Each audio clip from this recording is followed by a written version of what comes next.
Bom, acho que um número bacana de pessoas entrou já. Pedimos desculpa mais uma vez aí pela questão do erro do link, né? Bom, então acho que já pode dar início à nossa terceira e última atividade, a última mesa do primeiro ciclo de conferências do Carris, que foi uma atividade pensada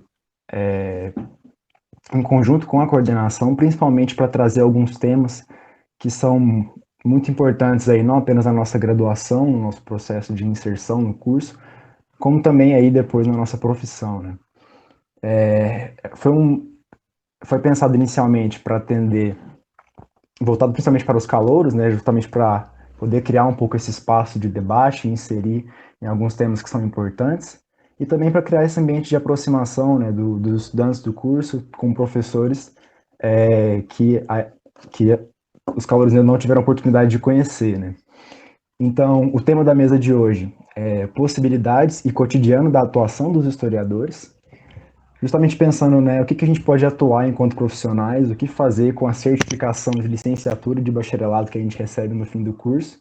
E aí, para debater esse assunto, a gente convidou a professora Yara Toscano Correia.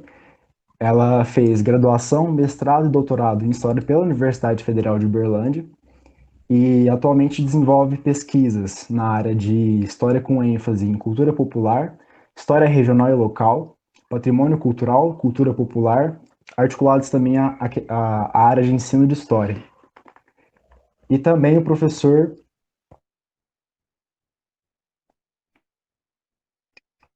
Gustavo Oliveira.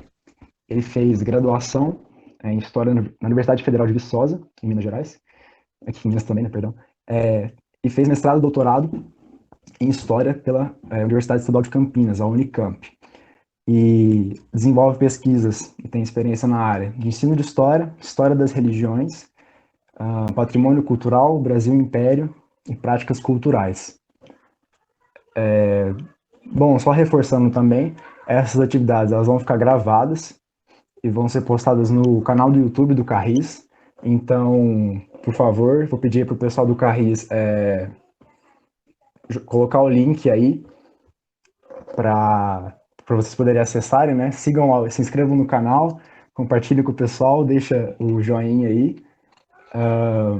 Bom, e é isso. A metodologia que a gente vai seguir cada professor vai ter 20 minutos aí para fazer a exposição. Eu vou ficar aqui controlando o tempo.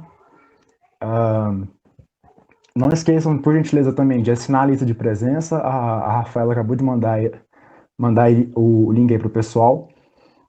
A gente não decidiu também qual professor que ia começar a fazer a exposição. Acho que Yara, Gustavo, vocês podem ver aí quem gostaria de começar. Oi, Gustavo. Vai, Oi, pessoal. Já faço um cumprimento geral, mas o Felipe botou a gente nesse momento de impasse. Então, já vou logo cumprimentando aqui o Gustavo e para a gente fazer o nosso combinado. Né, Gustavo? Pode começar, Yaras. Tá certo? Cavalheiro. Obrigado, Gustavo. Nada. Bom, sendo assim, vai ser ótimo, porque eu posso ocupar metade do seu tempo e falar um monte de coisas que eu estava pensando aqui. Se eu ficasse para o final, eu tenho certeza que vocês iam me desligar. Brincadeira, pessoal, brincadeiras à parte. Eu estou bastante feliz de estar aqui nessa mesa. Um pouco triste porque essa distância é muito ruim para todos nós. Falta aquele feedback total dos olhares, das sensibilidades que se despregam das pessoas à medida que a gente vai se comunicando e se aproximando de uma maneira também afetiva, efetiva e etc. Isso que faz parte da comunicação, né? Então, nós estamos aqui nessa meia boca, que é uma parte incompleta, eu sinto, da comunicação que se faz. Bom, se o Felipe já estiver contando o meu tempo, então eu já me ferrei, porque eu fiz 5 minutos quase só de pesares, né? Não vamos ficar nos pesares, vamos aos prolegômenos, para que viemos aqui, afinal. Eu quero agradecer o convite do pessoal do CAIS, e fico feliz demais, vocês sabem que essa é a minha casa, e eu fico toda feliz toda vez que vocês se lembram de me chamar para conversar com vocês. E às vezes fico bem segura, porque eu fico pensando o que eu tenho que trazer e o que eu deveria trazer. Então, pensando na proposta que vocês me fizeram, agradeço, ainda mais de estar aqui ao lado, ou tão distante lado do Gustavo, que é meu parceiro, já fizemos várias coisas juntos no nosso pouco tempo, né, de que conhecemos, a gente se conectou e fizemos muitas coisas legais já juntos e vamos fazer outras tantas. Então vai ser um momento bem bom e oportuno para a gente estar nesse momento falando junto aqui ao lado, né, ao lado e distante. Eu fiz uma fala, gente, organizei e gostaria que, para os graduandos que estejam numa fase mais avançada do curso, que tenham um pouco de paciência, porque eu precisei de organizar essa fala pensando um pouco nessa demanda que vocês colocaram de estar falando para os anos iniciais, para os iniciantes, na verdade, nem para os anos iniciais, para esses graduandos que chegaram e não tiveram nem oportunidade de sentar nos bancos das nossas cadeiras universitárias, né? Estão aí a reboque desse sistema online. Então, eu fiz essa fala muito para esse, pensando em vocês que estão começando, não sei quantos aqui eu irei atingir com esse meu objetivo. E vou tentar fazer me organizar, gente, para pensar um pouco do que foi a lógica que eu organizei. Depois que eu terminei de montar o meu texto, eu pensei, putz, acho que eu fiz um exercício meio longo para chegar no lugar que eu queria chegar. Mas eu imagino que isso já é uma coisa que os alunos que chegaram vão ter que se acostumar com os historiadores. Nós sempre traçamos percursos longos para as explicações que a gente quer alcançar, porque nem todas as explicações são fáceis, né?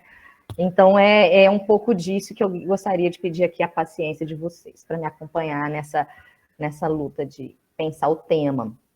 E para pensar esse cotidiano e essa demanda que vocês estão trazendo, que eu acho um debate super importante, ainda mais nesse momento que a gente está vivendo de excessos para todos os lados, né? Excessos de informação, informações muitas vezes imprecisas, e tudo vai ganhando essa conotação e essa qualidade de conhecimento que é uma outra coisa, é um outro aspecto. Bom, então eu estruturei essa fala assim em dois momentos. Num primeiro momento, eu gostaria de refletir um pouco com vocês sobre essa trajetória da nossa profissão, fazendo assim um amplo arco, para que a gente, assim, mesmo porque é uma plateia de anos iniciantes, dos primeiros períodos, eu acho que é interessante pensar um pouco nesse nosso percurso historiográfico profissional. Fazer um arcozinho não tão bem sucinto, na verdade, que se fôssemos trabalhar, a gente teria pelo menos uns 3 semestres só para falar de estudos históricos, mas para fazer um pequeno arco nessa historiografia que nos traz até aqui, nesse momento em que eu estou dizendo que é tão importante a história enquanto ciência, nesse momento. Então, eu vou fazer esse movimento, e num segundo momento eu vou trazer uma reflexão, e aí eu gostaria que a gente trabalhasse um pouco junto isso, essa ideia do perfil do historiador hoje, de que qual que é o historiador, quais são as habilidades que a gente vai tendo que construir ao longo da nossa formação para atender determinadas características que envolvem hoje a nossa profissão, né? Que se torna cada vez mais complexa à medida que métodos, técnicas, novos recursos de liberação de documentos, novos tipos de interpretação e novos tipos, inclusive, de documentos são expostos a cada dia mais. Então, vamos lá. Eu gostaria que vocês me desculpassem, porque eu vou precisar de acompanhar meu textinho aqui, senão eu vou ficar bem perdida, porque eu já tive muitas e muitas atividades e todas elas me deixariam bem confusas agora. Bom, então, pensar aqui o meu textinho, vou trazer para vocês, aqui um pouco mais perto. Bom, as narrativas sobre o passado, elas não são e nunca foram uma prerrogativa única e exclusiva dos historiadores. É, em primeiro lugar, uma habilidade humana. Todos nós, em condições normais, vou pôr aqui normais entre aspas, porque o normal é uma categoria que vale uma enorme outra explanação, né? Então, vamos dizer, das nossas habilidades psíquicas íntegras, nós somos dotados da capacidade de produzir uma certa interpretação sobre o passado. A partir das nossas experiências pessoais, nós narrativizamos o nosso próprio passado sob diferentes formas, em diferentes momentos, acionando uma memória individual e coletiva, espontânea e provocada, mas sempre a partir do nosso presente, do nosso tempo presente. Fazemos isso o tempo todo. Essa é uma capacidade que nos permite agir no mundo, tomar decisões, construir narrativas coerentes sobre o passado é um exercício, acima de tudo, antropológico, da humanidade.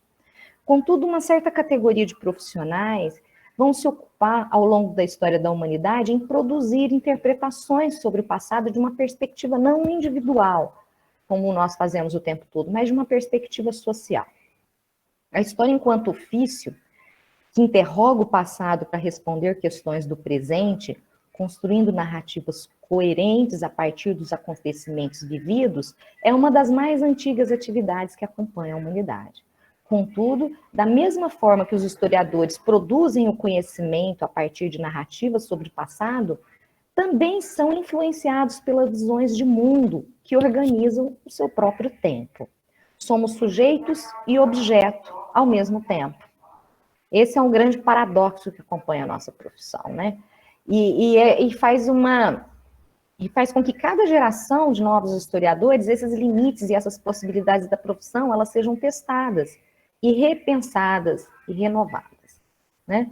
Estabelecendo recortes sobre a quantidade de passado que será possível organizar, quais os sujeitos serão privilegiados, ou qual o paradigma científico que se estrutura essas narrativas, que também estão submetidas a técnicas e métodos que estão disponibilizados no momento em que esse historiador produz isso, né?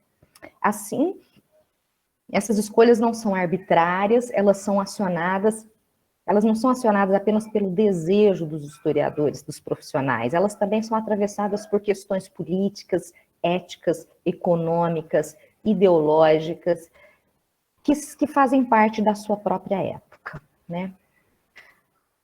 O historiador francês Marc Bloch, ele tem uma frase hiperbólica muito interessante que ele diz: o bom historiador se parece com o monstro do conto de fadas. Quando sente o cheiro de carne humana, sabe que é ali que está a sua presa. Essa hipérbole que o Bloch traça aqui nessa frase é um pouco para dizer que tudo o que é humano interessa aos historiadores. Nós nos atemos a todas as atividades humanas. E é nesse sentido que a história é um tipo de conhecimento produzido na fronteira com outras disciplinas. Sua marca fundamental é esse eterno diálogo com a literatura, já que também a história é também uma forma de narrativa, mas também com a antropologia, com as artes, com a psicologia, com a geografia, com a economia, enfim, com uma série de outras atividades que se debruçam sobre os seres humanos, porque é esse o nosso objeto. Embora muitos pensem que os historiadores cuidam das coisas do passado, não é bem isso. Os historiadores estão muito atentos e preocupados com as questões que estão dadas agora, no nosso tempo. O passado é o acesso para essas compreensões, né? Então, a história se distancia dessas outras e demais ciências, vamos dizer assim, a partir da sua íntima relação com a temporalidade, buscando conhecer esse presente a partir do passado. Nós vivemos e pensamos muito sobre essa temporalidade, é o nosso objeto principal. Bom, atualmente a história é um exercício democrático que tem ocupado o centro dos debates. E as hipóteses que privilegiam os pesquisadores, os detentores de poder, os cidadãos, envolvem questões que mesclam inextricavelmente a epistemologia e a política, né? Mas essas questões nem sempre foram dadas assim na primeira ordem, né, no primeiro momento.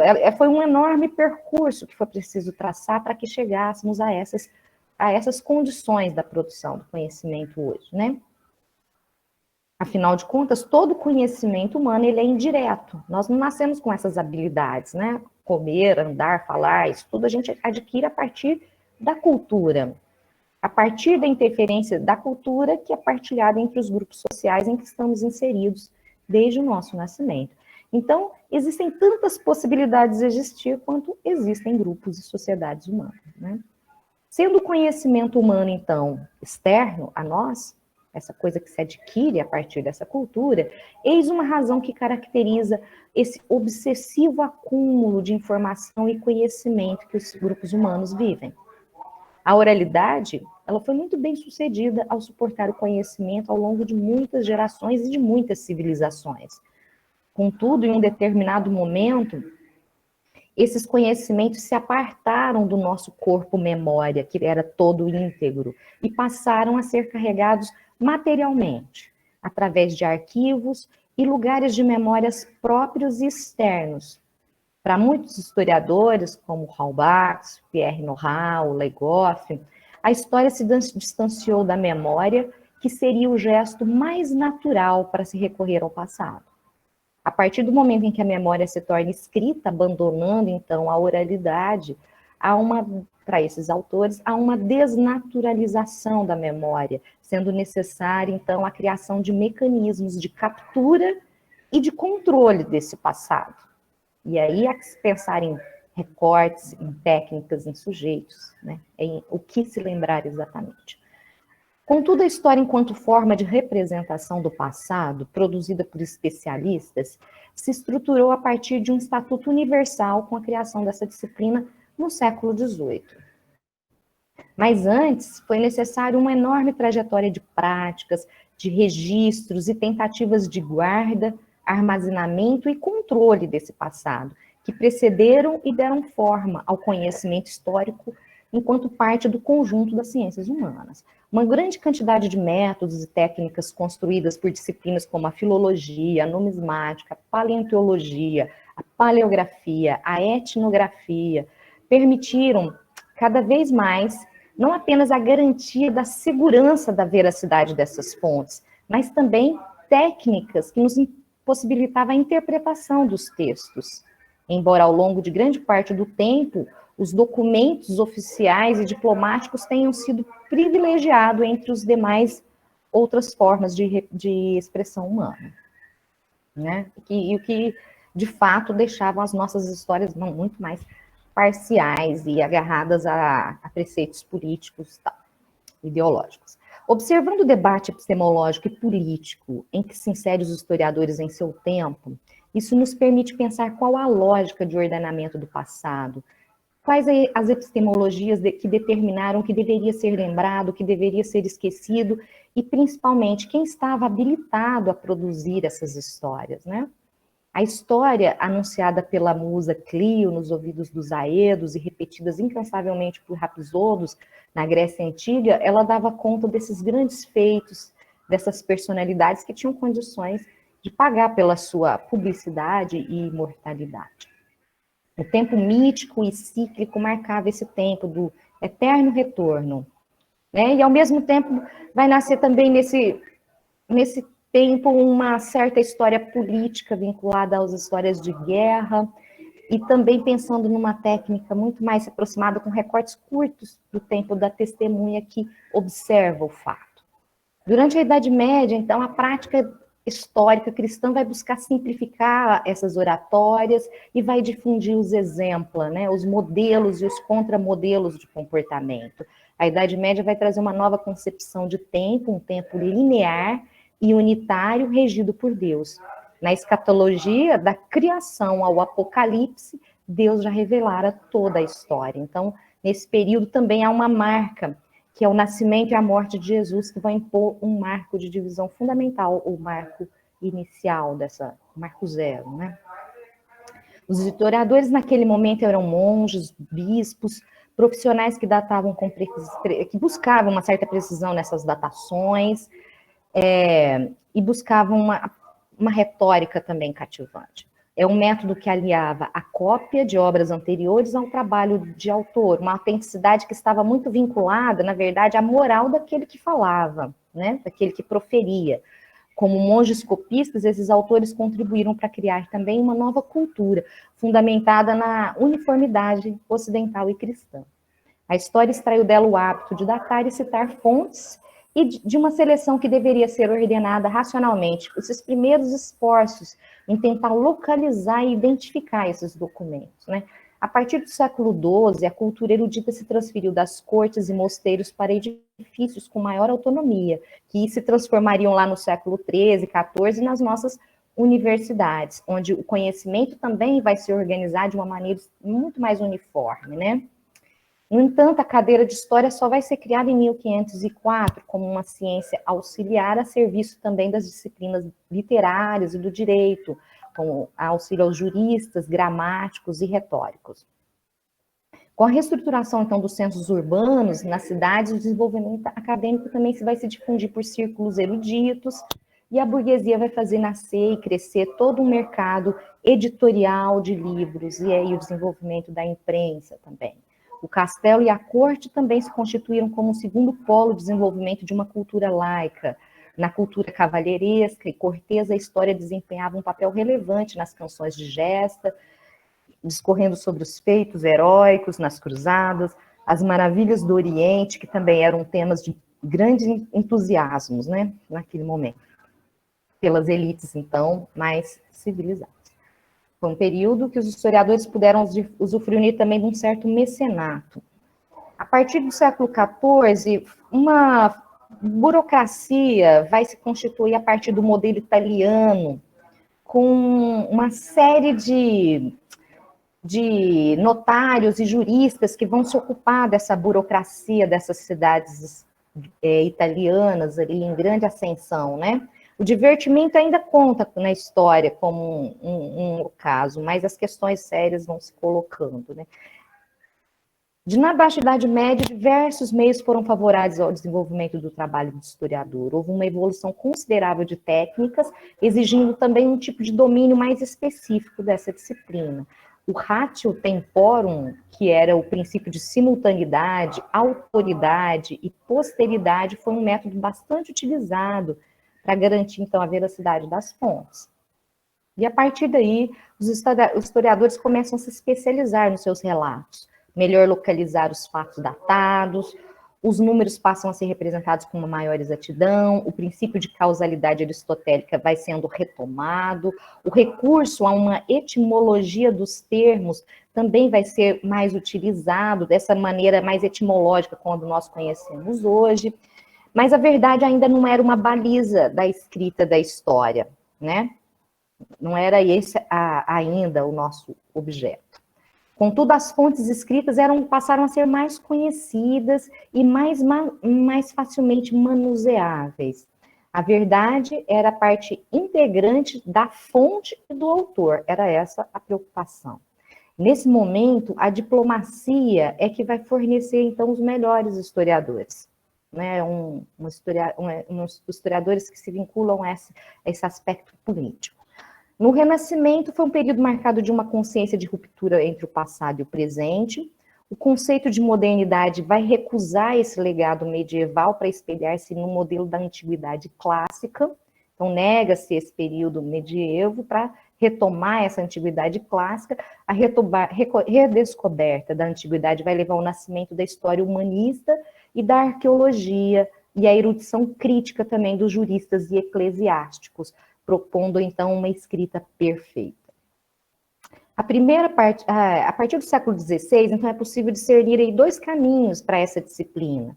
Uma primeira levando a uma história mais narrativa, factual e cronológica, mas também uns embates com um campo mais da filosofia, em que se questiona dos historiadores a sua incapacidade de crítica às fontes e a esses documentos, bastando apenas a narrativa cronológica, né? Então, esses debates vão se dar nesse campo mais da filosofia, em que esses grupos vão defender a interpretação de textos escritos por meio de uma análise dessas fontes, né? Permitindo uma reconstituição intelectual aqui.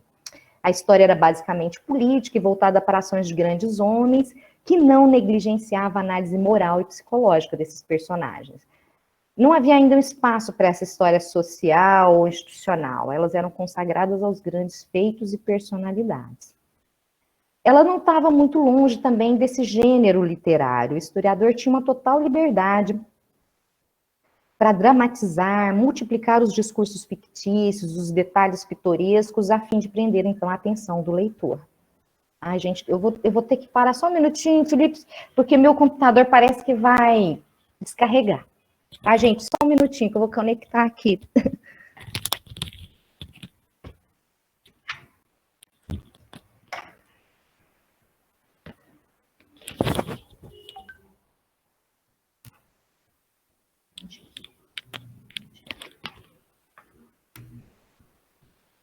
Yes.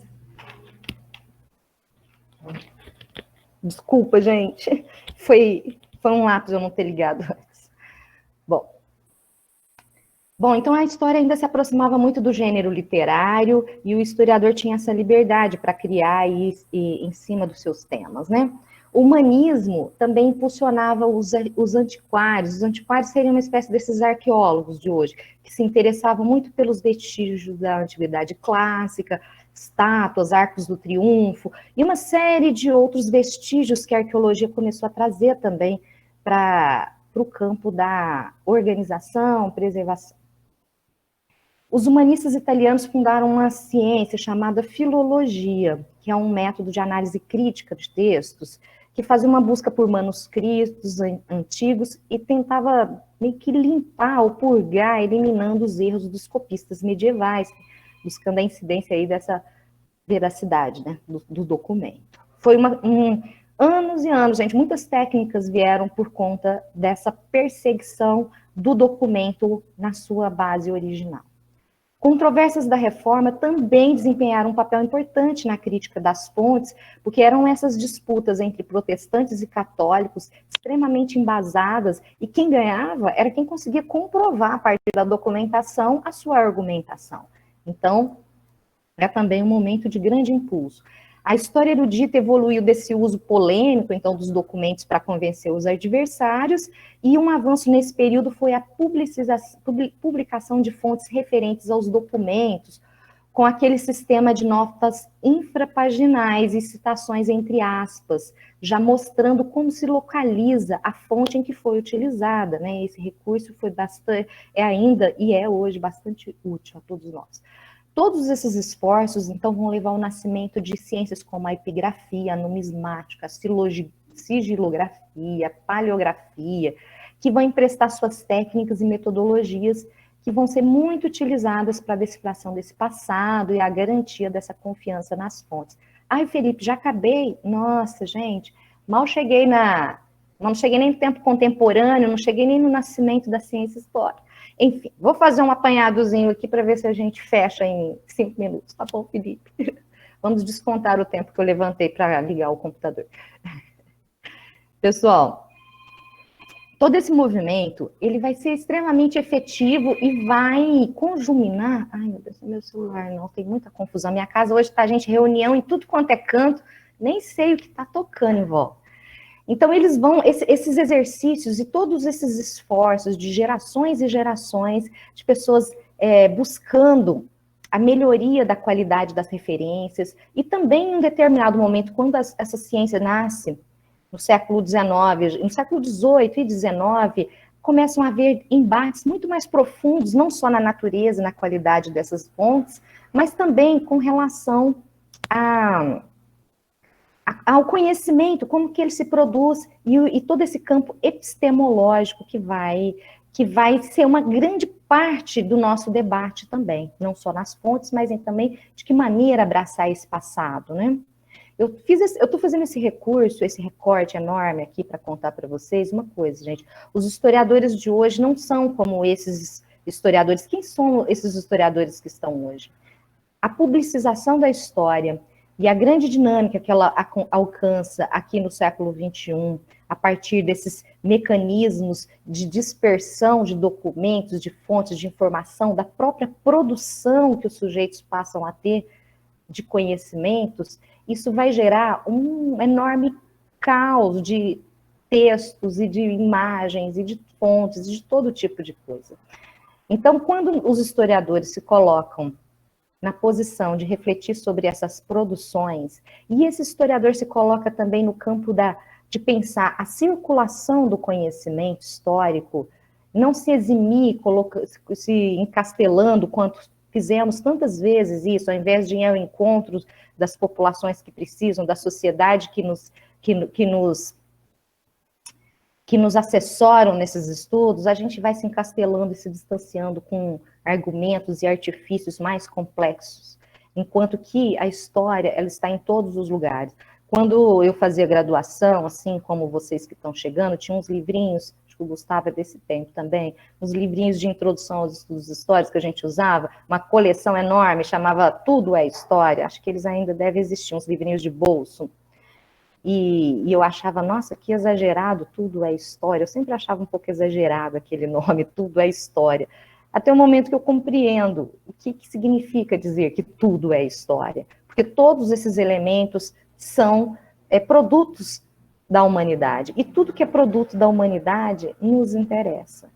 Então, eu vou conclamar todos vocês que estão chegando, os chegantes, mas também vou conclamar os saintes, aqueles que estão informando, aqueles que estão no final aqui do curso, a observar os campos de produção e circulação do conhecimento histórico, mas não só observar no ponto de vista da crítica, porque isso nós já fazemos tempo e fazemos bem, mas no ponto de vista da própria produção, de ocupar esses espaços, de ocupar os espaços da produção desse conhecimento em todos os níveis, seja no campo do patrimônio, seja no campo da museologia, seja nesse campo da produção de materiais didáticos e visuais, seja no campo de todo esse audiovisual, e que a gente deve se ocupar e se apropriar desses espaços, porque nós também devemos estar lá, e talvez os historiadores que ocupam esses espaços vão ter condições de falar de uma outra perspectiva.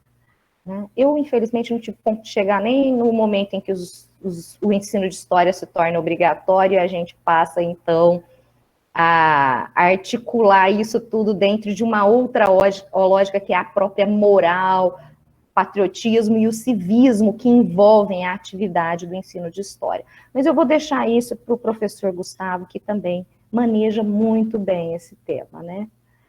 Desculpe o atropelo aí, eu teria tantas outras coisas para dizer, mas ficaremos, então, para um debate em um outro momento, tá bom? Obrigada, desculpa o atraso.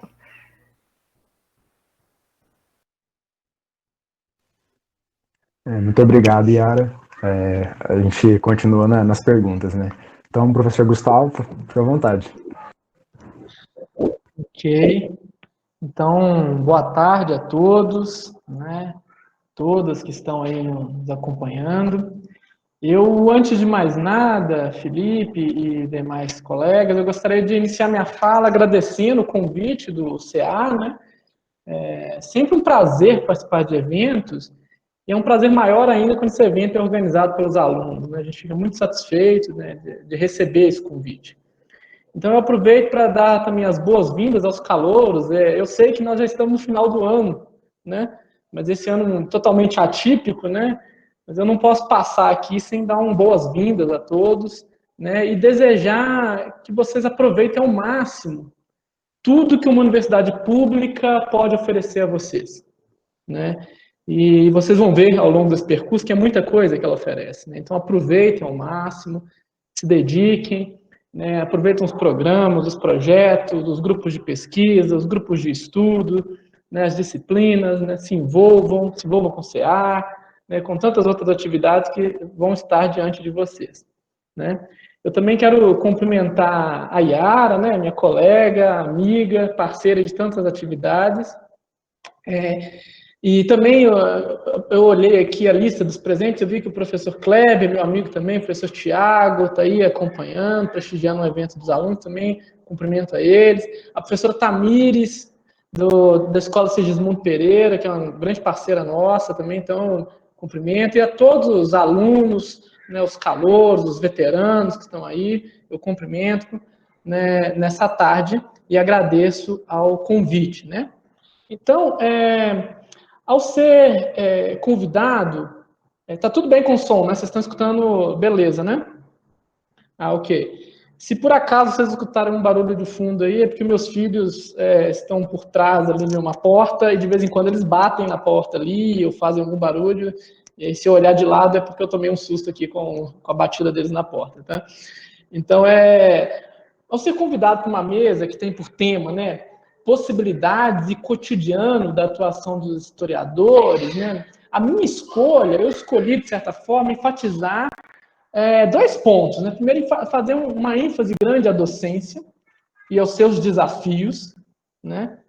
E depois apresentar novas possibilidades que surgem, né, ou que surgiram, principalmente com a regulamentação da profissão do historiador, que foi aprovada e sancionada neste ano, né, que vocês provavelmente acompanharam aí todo o debate, até porque o Executivo Federal tentou vetar o projeto de lei, né?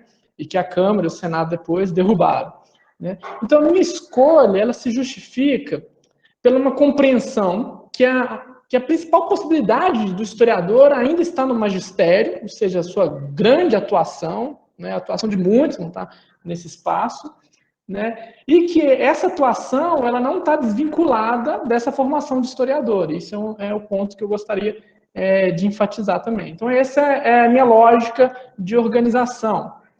E sendo assim, então, antes de abordarmos qualquer perspectiva da história hoje, né, eu preciso fazer um histórico dessa formação da nossa disciplina. E eu acho que a minha organização é pensar um pouco como é que surge essa disciplina história aqui no Brasil, especificamente, né, para depois eu chegar e ter fazer um exercício, né? E essa atividade de rememorar esse nascimento da história é um exercício relevante para compreendermos melhor desafios e possibilidades que nós temos na atualidade. Então, acho que esse percurso ele é para esclarecer um pouco o meu argumento que vai estar mais ao fim, né? Então, tentando trazer alguma informação sobre esse momento, né, do ensino de história no Brasil, ou do percurso do ensino de história no Brasil, a gente tem que ter ciência, a gente tem que conhecer que esse é um período que tem uma longa tradição, né?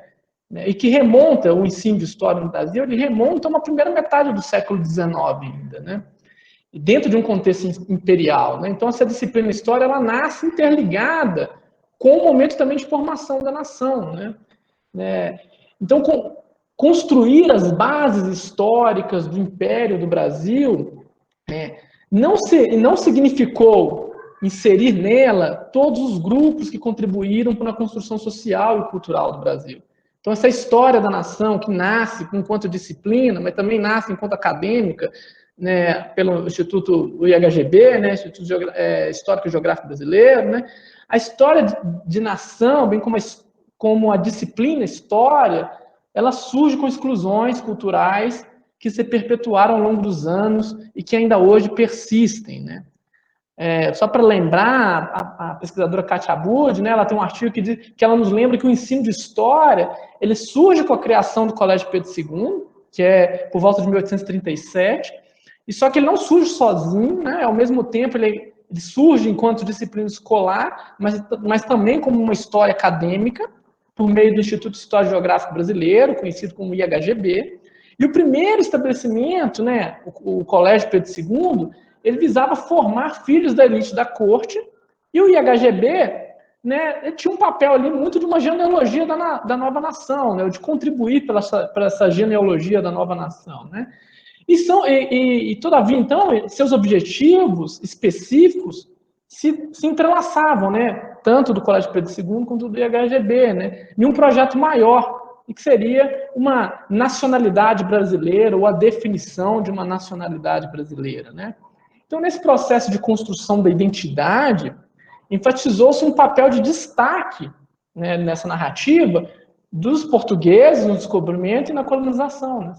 Criou-se, então, uma forma de análise baseada na hierarquização, no qual o branco era o destaque, né. Katia Abud aborda isso, né, como esse projeto de uma identidade da nação era um projeto de uma narrativa excludente, né. Então, a imagem reforçada, né, essa imagem hierarquizada, ela foi muito reforçada em manuais didáticos ao longo dos anos, né, nos quais os nativos e negros foram retratados com generalizações e interpretações pejorativas, né. Isto é, criou-se mitos de representação sem fundamentação etnográfica sobre esses grupos, né, o Jaime Pinsky aborda muito isso, né.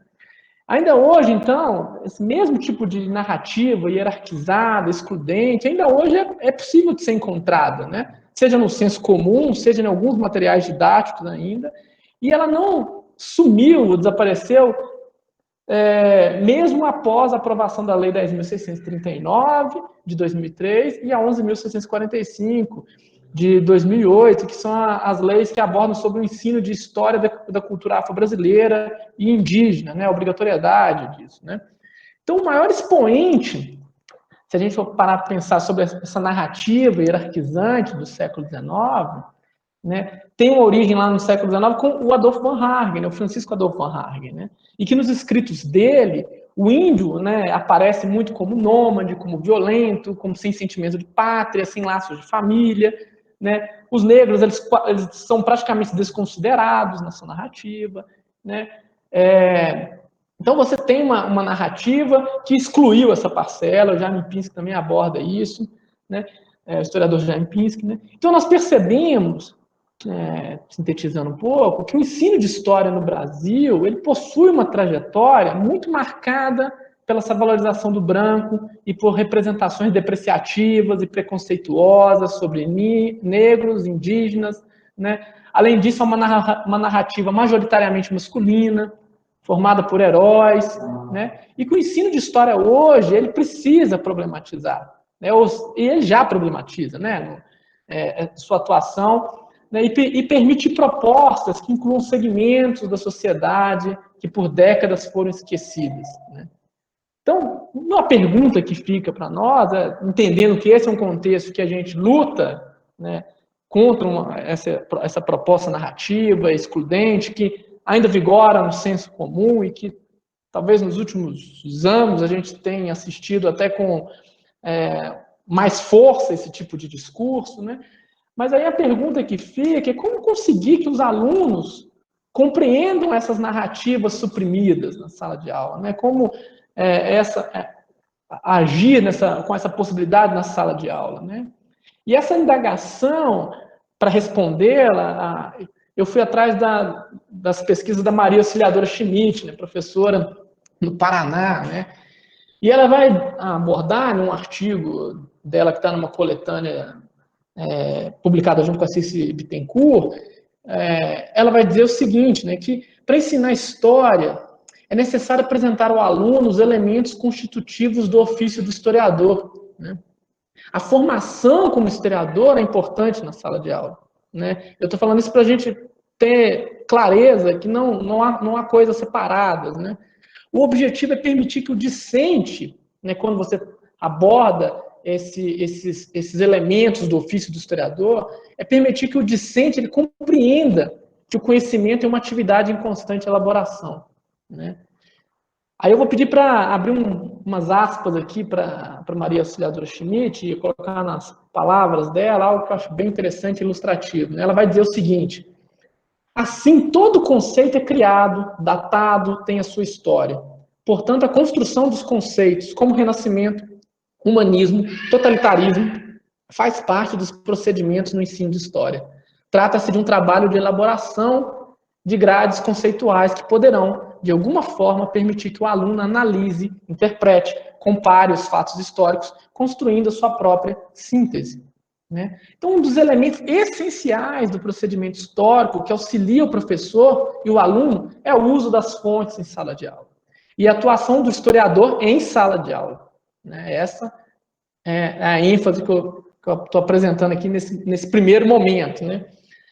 Ampliar, então, essa noção de documentos contribui para a construção de saber histórico, né? Ou seja, apresentar outros documentos ou apresentar a própria problematização do que é documento para esse aluno, né? O uso do documento pelos critérios historiográficos, né, conhecendo os métodos historiográficos, ele contribui para que o aluno ele construa o sentido histórico, percebendo que o conhecimento ele não decorre apenas da fala do professor, o que ele não decorre apenas daquilo que está narrado no seu material didático, ou daquilo que ele vê numa live no YouTube, ou no que for, ou que ele assiste em algum programa. Se de fato nós desejamos construir um ensino de história que é crítico, inclusivo e plural, precisamos manter a centralidade dos professores na elaboração dessas atividades. Eles sim podem usar a tecnologia, mas não podem ser substituídos por eles. Podem usar livros didáticos ou paradidáticos, mas não podem tê-los como plano de aula. Caso contrário, corremos o risco de repetir uma história hierárquica e simplista. Por esse motivo, o professor de história ele não pode aceitar projetos de leis que limitem sua atividade em sala. Isso significa, de alguma forma, né, impedir a produção do conhecimento. E dessa forma, propostas conhecidas como escolas sem partidos é um retrocesso e um risco total ao ensino da história e à nossa profissão, a atuação do historiador. né? Lembremos, né, de alguma maneira, que os parâmetros curriculares nacionais, os famosos PCNs, que vocês devem ter visto já em algum momento, seja na escola ou aqui dentro da universidade já, né, que não são documentos novos, né, são lá dos inícios dos anos 90, ou meados dos 90, alguns deles, né, eles já estipulam que um dos objetivos do ensino de história para o ensino fundamental, por exemplo, é valorizar, estou aqui até abrindo aspas, né, para o PCN, está lá na página 43 do PCN, que fala sobre o ensino fundamental de história, né, que é valorizar o direito de cidadania dos indivíduos, dos grupos e dos povos como condição de efetivo fortalecimento da democracia, mantendo-se o respeito às diferenças e a luta contra as desigualdades. O desafio, então, do professor de história hoje é demonstrar a contribuição de um conjunto de agentes sociais na trajetória histórica do Brasil e não apenas de um grupo que tradicionalmente foi privilegiado. Aqui eu cito a Elza Nadai também, em um dos seus artigos. Depois, se vocês quiserem, eu passo as referências para vocês, todas aqui.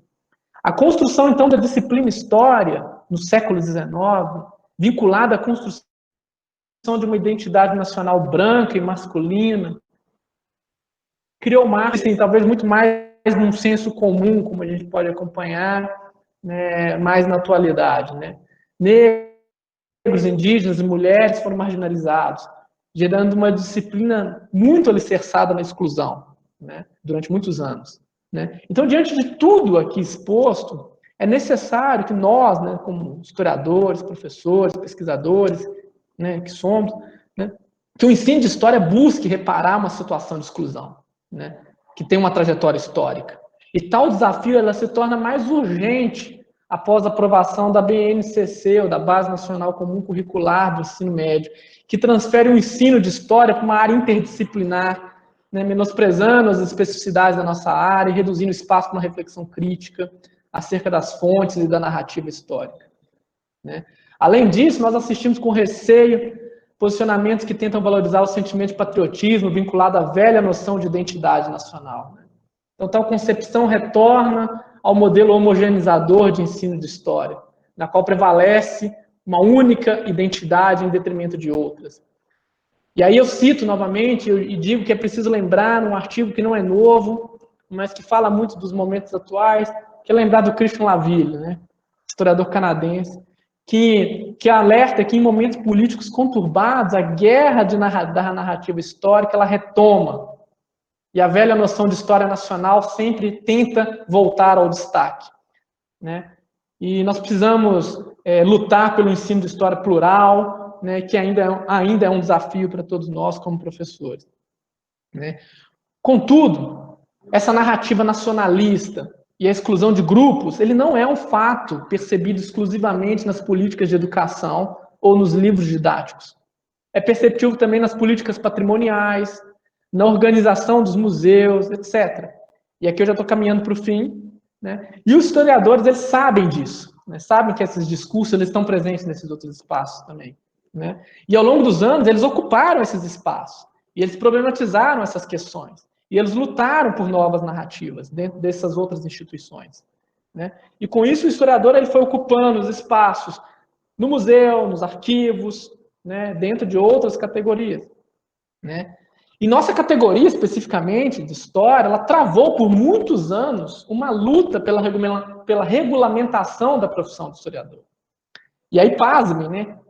Isso só foi efetivado por lei no ano de 2020.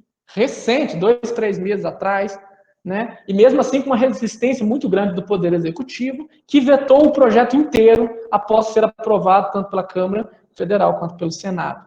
Né? Veto esse derrubado posteriormente, vocês devem ter acompanhado. Né? Mas, afinal, a pergunta é por que lutar pela regulamentação? Por que a ANPU, né, a Associação Nacional de História, a nossa categoria, né, lutou por muitos anos, né, e esse projeto não é novo. O projeto aprovado, de autoria do senador Paulo Paim, se não me engano, ele circula, ele tramita desde 2009, ele vai aprovado em 2020. Só esse projeto tem 11 anos, né, de debate. Né? E ele não é o primeiro, ele não é a primeira tentativa de regulamentação. Né? Então, por que essa luta pela regulamentação? Né? E aí agora eu vou entrar talvez nos âmbitos que nos interessam. O professor Rodrigo Patos de Samota, da UFMG, né, ele produziu um material que foi publicado no site da AMPU, depois vocês podem procurar. Eu não anotei o nome aqui, me desculpa essa falha, mas é algo no sentido de por que lutar pela regulamentação, né? Ele escreveu até antes mesmo da aprovação, e ele traz uma conclusão muito simples, né? Ele até diz que no início ele era contrário à regulamentação, mas depois ele justifica por que tem a defesa dessa luta pela regulamentação. Ele vai descrever de maneira muito direta que não se trata de uma reserva de mercado, como muitos acusaram, né? Mas que no Brasil a ausência de qualquer lei que regulamenta profissões implica em desvantagens.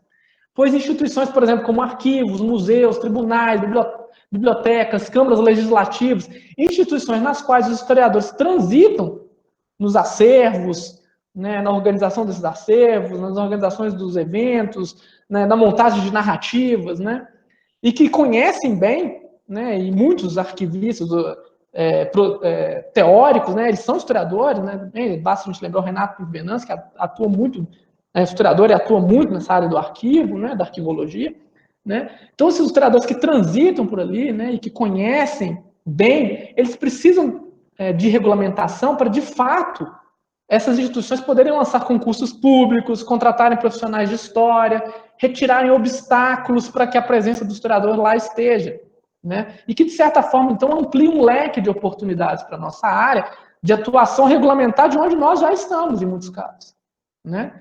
E é importante enfatizar que não é algo exclusivo da história, né? Outras categorias, como física, matemática, arquivologia, museologia, já possuem regulamentação por lei bem anterior, né? E quando propuseram isso, não sofreram tantas acusações ou dificuldades diante de suas propostas de regulamentação, né?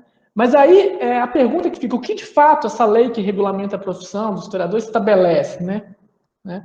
E aí a gente pode, e aí eu já vou caminhar para o fim, né, para depois a gente conversar mais das perguntas. A lei é a Lei 14.038, de 17 de agosto de 2020, né, bem recente. E ela estabelece no seu 4º artigo as atribuições dos historiadores, o que compete aos historiadores, quais são as atribuições dos historiadores. E eles elencam lá 6 atribuições dos historiadores dentro dessa lei, né? E aí eu vou ler para vocês algumas para que a gente compreenda. Ele vai dizer, a primeira que ele lista é o magistério, né? É um ensino. O magistério da disciplina de história nos estabelecimentos de ensino fundamental, médio, né? Desde que obedecida a LDB, né? Um segundo ponto é a organização de informações para publicações, exposições e eventos sobre temas de história. Um terceiro é planejamento, organização, implementação e direção de serviço de pesquisas em história. Um quarto ponto é assessoramento, organização, implementação e direção de serviços de documentação e informação histórica, né? Um quinto ponto é assessoramento voltado à avaliação e seleção de documentos para fim de preservação, o que diz muito sobre a atuação do historiador dentro de arquivos públicos, né? Elaboração de pareceres, relatórios, planos, projetos, laudos e trabalhos sobre temas históricos, né?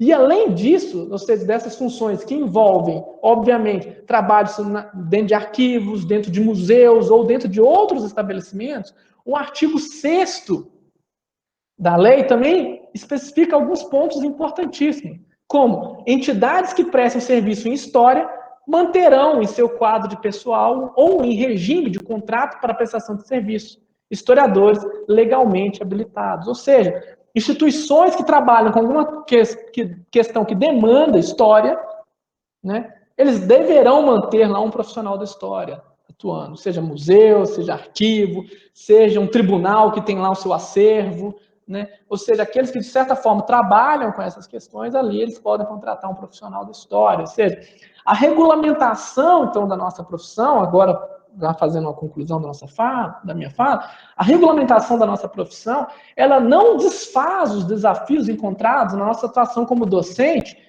né, apontadas aqui no início da minha fala, que não estão apenas dentro da sala de aula, mas também estão no patrimônio, estão nos museus, estão em outras narrativas, né? Mas ela fortalece a nossa atuação. E ela fortalece a nossa atuação não só na sala de aula, mas também em outras instituições, sejam de pesquisas, né? que existem por aí.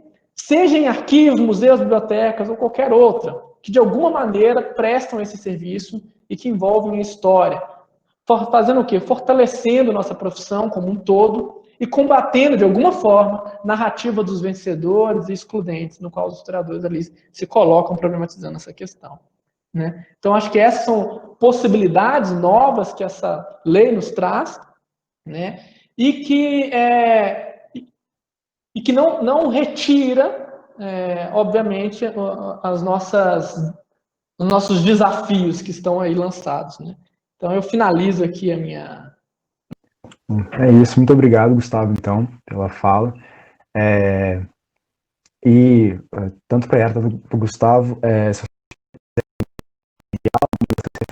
vocês comentaram, pode mandar para a gente depois que a gente compartilha entre os estudantes do curso. Bom, então agora a gente abre para a parte das perguntas. A gente pode fazer em formato de bloco, né, de 3 perguntas. O pessoal fica à vontade aí, ou para mandar a pergunta escrita, que a gente lê aqui, ou então escrever o nome que a gente coloca na sequência. A gente já tem uma inscrição, que é da Viviane, e tem uma pergunta também da Natália, que ela enviou, que ela não está podendo usar o chat, mas ela está inscrita também, que ela me mandou no WhatsApp aqui. Bom, acho que Viviane pode ficar à vontade, então, fazer sua pergunta. Boa noite, eu quero agradecer aos professores o Gustavo e a Yara por essa reflexão maravilhosa, porque incentiva, né, a gente que está aí na prática docente e também na pesquisa. E, assim, o que me inquietou bastante em relação à fala dos dois é porque a professora Yara falou da questão de que a gente tem uma função frente ao que está acontecendo nesse momento, né, aos desafios de hoje. E o professor Gustavo falou da questão de que ainda o magistério, a docência, é o nosso grande campo de atuação. E nos dias de hoje, a gente tem ouvido falar muito a expressão história pública, né? Que até hoje, assim, eu estou buscando algumas referências para entender de fato o que seria essa história pública, se seria alguma coisa mais democrática, né? E a gente observa que grandes sites, vídeos, canais do YouTube, pessoas formadas em direito, pessoas que têm outras formações, estão aí trabalhando com o discurso historiográfico, estão trabalhando aí com a história, né, com o conhecimento histórico, e eles estão tendo muito mais audiência do que nós. Então, é uma preocupação muito grande, né? Daí eu fico pensando o que tem acontecido com a nossa formação, porque a gente ainda não está conseguindo conquistar o grande público, né? Um dos historiadores, assim, que é referência na mídia é o Leandro Carnal. Agora, a gente vai pensar em outros historiadores, a gente pensa só dentro dos campos da universidade, né? A gente pensa aí nas palestras, nos congressos, a gente pensa mais na questão dentro do próprio encastelamento. Aí eu fico pensando, será que a gente ainda não conseguiu sair desse encastelamento, que no nosso caso é a universidade? Tudo bem que pode falar assim, não, mas os professores são formados na universidade e já vão direto para a escola, né? A maioria. Só que muitas vezes o discurso que a gente trabalha na escola, ele ainda está muito distante das produções que são feitas dentro da academia. E uma coisa que eu achei legal é essa iniciativa da UF ter abraçado o mestrado profissional, né? Que é uma possibilidade de estreitar, de poder ter mais diálogo entre o que se produz dentro da universidade e o que acontece na escola, mesmo que muitas vezes a pesquisa da universidade é sobre o cotidiano na escola, mas muitas vezes esse produto não chega na escola. Então, a minha inquietação mais é em relação a isso, essa questão das fronteiras entre escola, universidade, sociedade e a questão da história pública.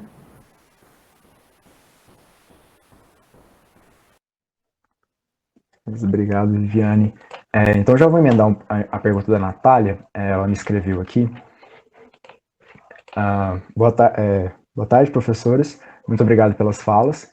Queria que vocês falassem um pouco sobre como o ensino de história tem se organizado nos últimos anos, com programas como o Prof. História.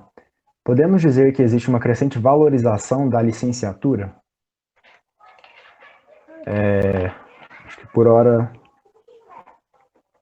não temos outra pergunta. A Kênia fez um comentário no chat, né? Quando se fala cursar em História, as pessoas pensam que ao se formar você irá automaticamente dar aulas, né? Bom, então fiquem à vontade, Yara e Gustavo, para responder. Bom, então obrigada pela pergunta, Viviane. E quem mais tinha feito a pergunta foi não lembro, deixa eu ver aqui atrás, Viviane e quem foi, Felipe, a outra pessoa? A Kênia? Não acompanhei esse que fez pelo celular aí contigo, esse nome. Mas eu já agradeço essas questões e me faz retomar um pouco essa discussão que eu fiz tão atabalhoada, né? Vocês me desculpem a má organização das ideias. Eu agradeço porque o Gustavo também acabou resvalando em muitos temas do que eu estava disposta a falar ainda, vários minutos com vocês, mas ele abraçou essa questão da construção no Brasil e HGB e ensino de história, que eu acho que foi, de fato, um ponto interessante.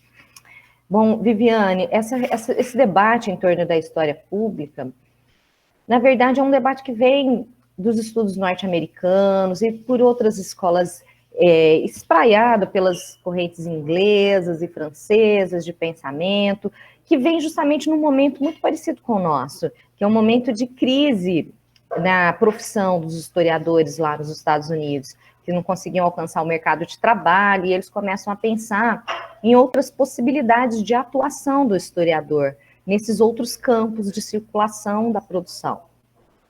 E é nesse momento que eles começam a escrever. É evidente que isso tomou outras dimensões à medida que esse percurso avança por outros países que vão se apropriando por outras razões. Por exemplo, na Inglaterra, eles vão se apropriar desse debate a partir da perspectiva da história vista de baixo e a partir desse ativismo social, de cursos noturnos para trabalhadores e operários, dentro de uma outra perspectiva. Mas o que ela, de fato, eu acho interessante nesse debate é que faz a gente pensar de que maneira eles sempre nos tiram um pouco dessa nossa zona de conforto para tentar nos colocar uma posição de que maneira que nós podemos atuar em outros espaços, né? A escola é o nosso lugar por excelência. E mesmo quando a gente se ocupa, por exemplo, falar, eu não tenho tanto interesse na licenciatura, na escola de educação básica, eu quero me tornar um professor pesquisador, ainda assim, você será um professor de última instância. Não há como fugir dessa nossa formação docente.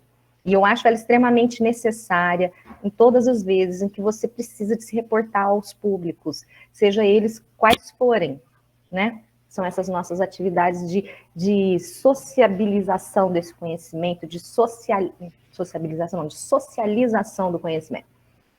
Então, é por isso que a história pública hoje ela tem se tornado assim tão fecunda, porque por um lado ela pode ser essa disseminação de discursos profissionais do historiador para outros campos, mas também ela tem essa via de mão dupla, que são outros agentes também produzindo com os discursos da história, assim como você menciona, e que infelizmente muitos deles são mais acessíveis. Por que será que são mais acessíveis?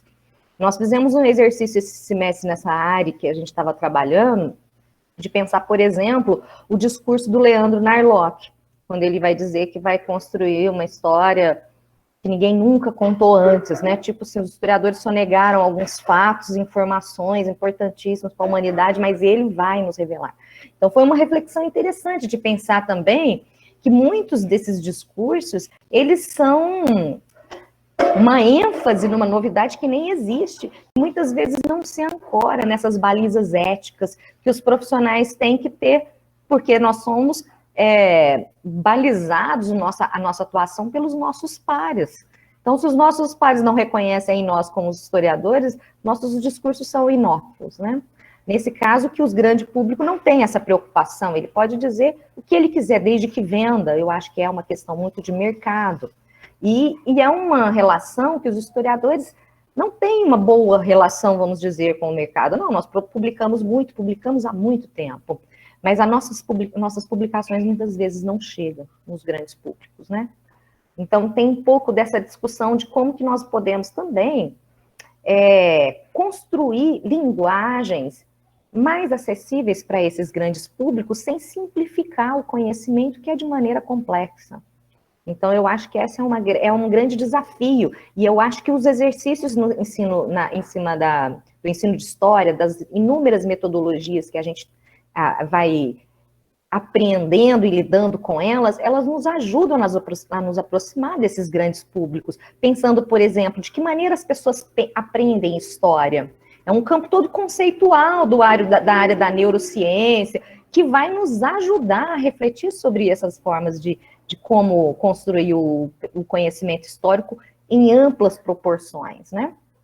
A gente precisa de também começar a pensar nessa lógica, de que maneira que os nossos discursos são tão refratários, de que maneira que nós precisamos de dizer com mais clareza as coisas que nós temos a dizer, né, com mais acessibilidade. Quando você cita o Karnal, de fato, o Karnal é um grande comunicador público, ele está em todas as mídias. E ele desenvolveu essa forma, porque ele também é uma pessoa que vende todos esses produtos, né? Ele está nos livros, ele está nos vídeos, ele está nas lives, ele está em todos os lugares. A palestra de autoajuda, eu não sei se todos estamos dispostos a fazer todas essas coisas, né? Mas acho que nos especializarmos de alguma forma nos ajuda nesse nível de comunicação, né? Desculpa, eu falei muito de novo, mas eu adoro esse tema. Obrigada.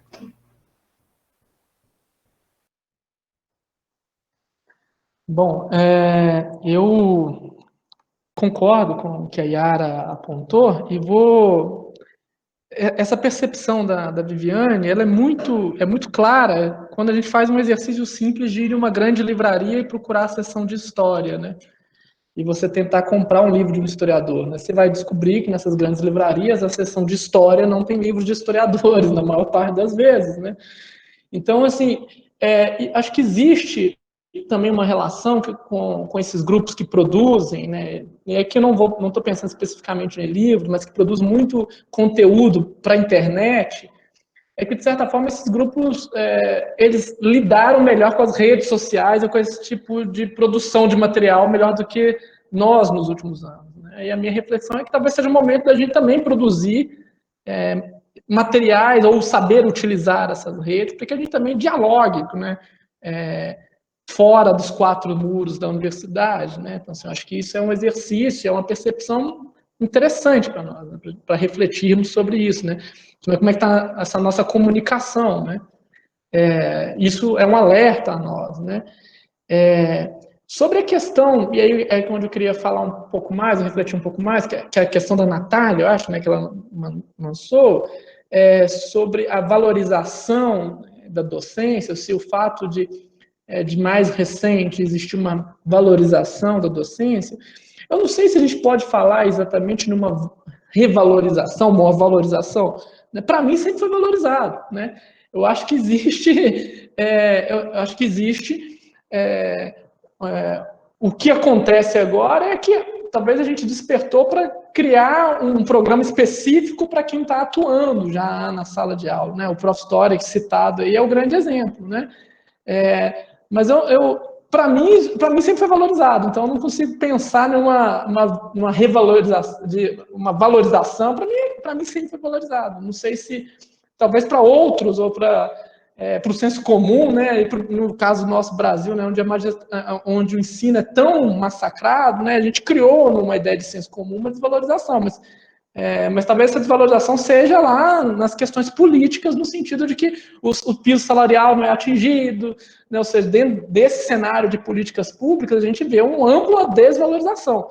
Mas no papel da importância, né, eu acho que a nossa profissão já encarava isso com a devida valorização. A gente entende que é importante. No campo das políticas públicas, às vezes isso não se reflete. Basta a gente acompanhar que vários estados brasileiros não cumprem o piso salarial, né? E vale lembrar que há discussões de reduzir o piso, né? Que a gente tá acompanhando esse absurdo, né? Então, assim, no campo da política pública, eu concordo que há uma desvalorização. No nosso ofício, né, eu acho que já existe a valorização, se entende a importância disso, né? Não sei se eu me expliquei, mas eu acho que é isso que eu entendo. Se a gente parar pensar no campo de uma política pública, a gente não vê uma valorização, né? Mas na nossa própria disciplina, no nosso pares, eu acho que aí sim a gente compreende um papel, a gente tem isso muito claro como um papel importante a docência, né? Eu acho que é isso. Felipe, eu só queria acrescentar uma questão, que foi essa da Natália, eu esqueci de responder no final.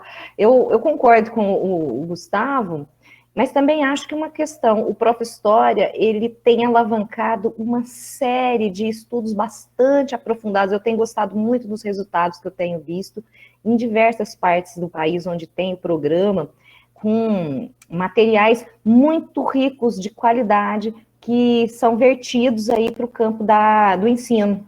E eles são todos materiais de aplicação, tanto que o resultado final é um produto que se constrói, e alguns resultados, gente, são demais. Então, eu penso que o Prof. História, mesmo que em termos de valorização financeira, etc., não venha a nos auxiliar tanto, ele vai, pelo menos, construir aí junto com esses mestrandos que estão chegando, que são atuantes, professores e ativistas, inclusive, do ensino, condições de produzir coisas fantásticas, que a gente não tinha esse tempo na nossa formação para fazer esse tipo de atividade, essa reflexão mais profunda em cima do ensino, que acabava se desdobrando lá em cima da pesquisa de um modo mais amplo. E o ensino ficava com pouco espaço dessa reflexão. E agora eu acho que isso vai, de fato, incorporar essa reflexão e vai ser fantástico. Já estamos vendo, né, os resultados disso.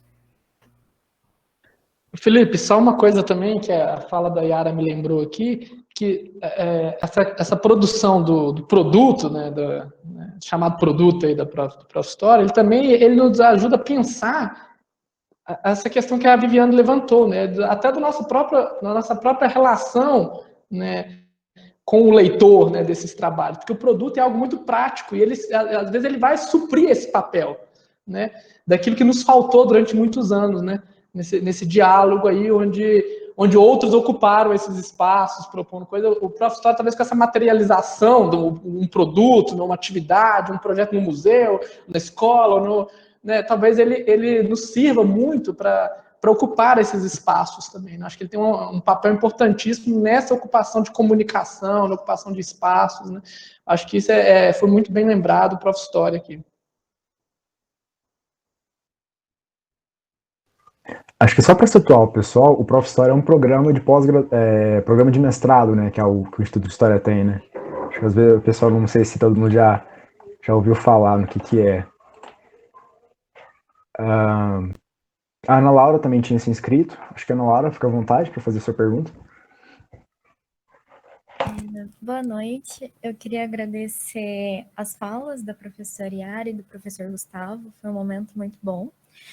O meu questionamento acho que vai bem de encontro com o que foi falado agora sobre a questão dos discursos, a mudança que os professores precisam ter na sala de aula para tornar a linguagem mais acessível.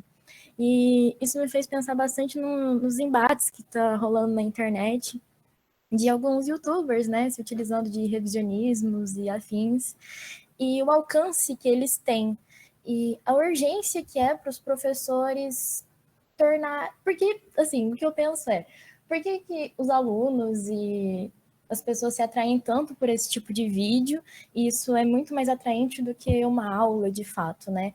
O que o professor ele precisa fazer para mudar esse cenário, para que a gente consiga que a nossa aula seja tão atraente quanto, ou até mais, ou não sei se é uma questão de atração ou não, mas assim, algo precisa ser feito, uma mudança precisa acontecer. E quais seriam os caminhos, o que pode ser feito para isso?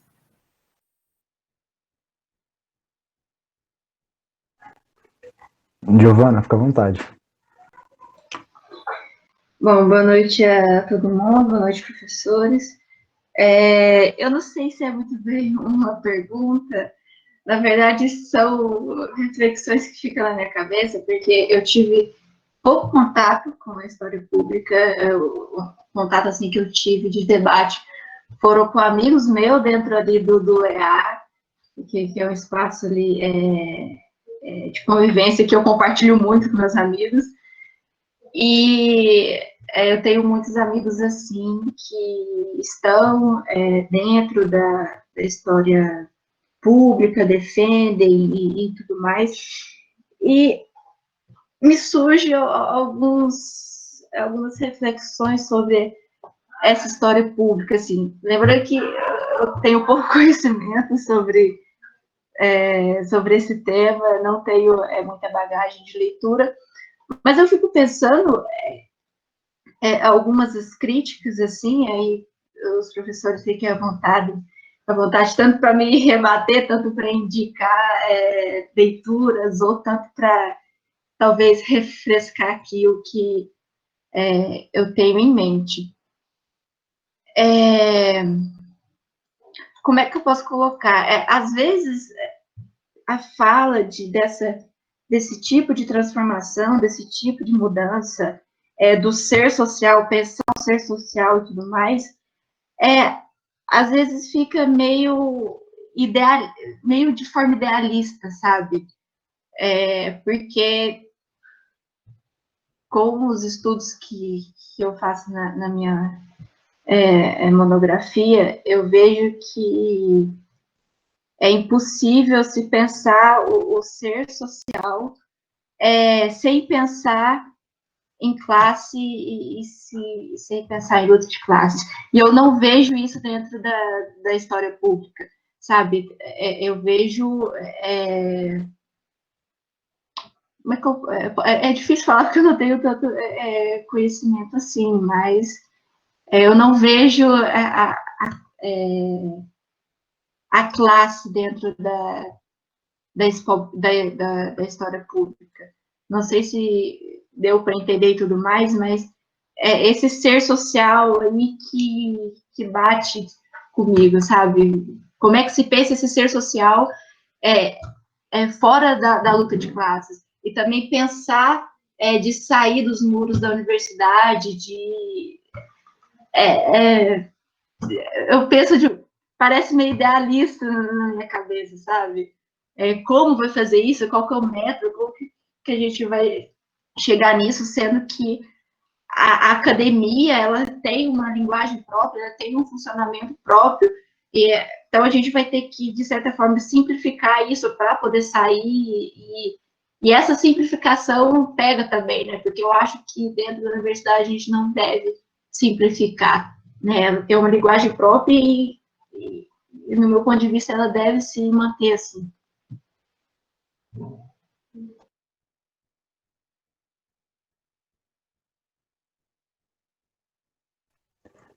Vocês preferem, tipo, já responder agora ou a gente pode mais uma pergunta? O que vocês acham, Gustavo? Eu acho que talvez pudesse responder essas duas para a gente não se perder muito, Felipe. O que vocês acham? Bom, depende de vocês. Eu prefiro também, porque já são duas enormes questões. Então, beleza. Aí a Gabriela fica para o próximo bloco. Se tiver só mais umas vezes, acrescenta, né? Mas você vai abrir mais uma sessão, né? A gente pode abrir mais um bloco de perguntas. Então deixa a Gabriela para o próximo. Vamos aí, com a Giovana e a Ana Laura. Quer falar, Gustavo, primeiro? Pode começar, Yara, fica à vontade.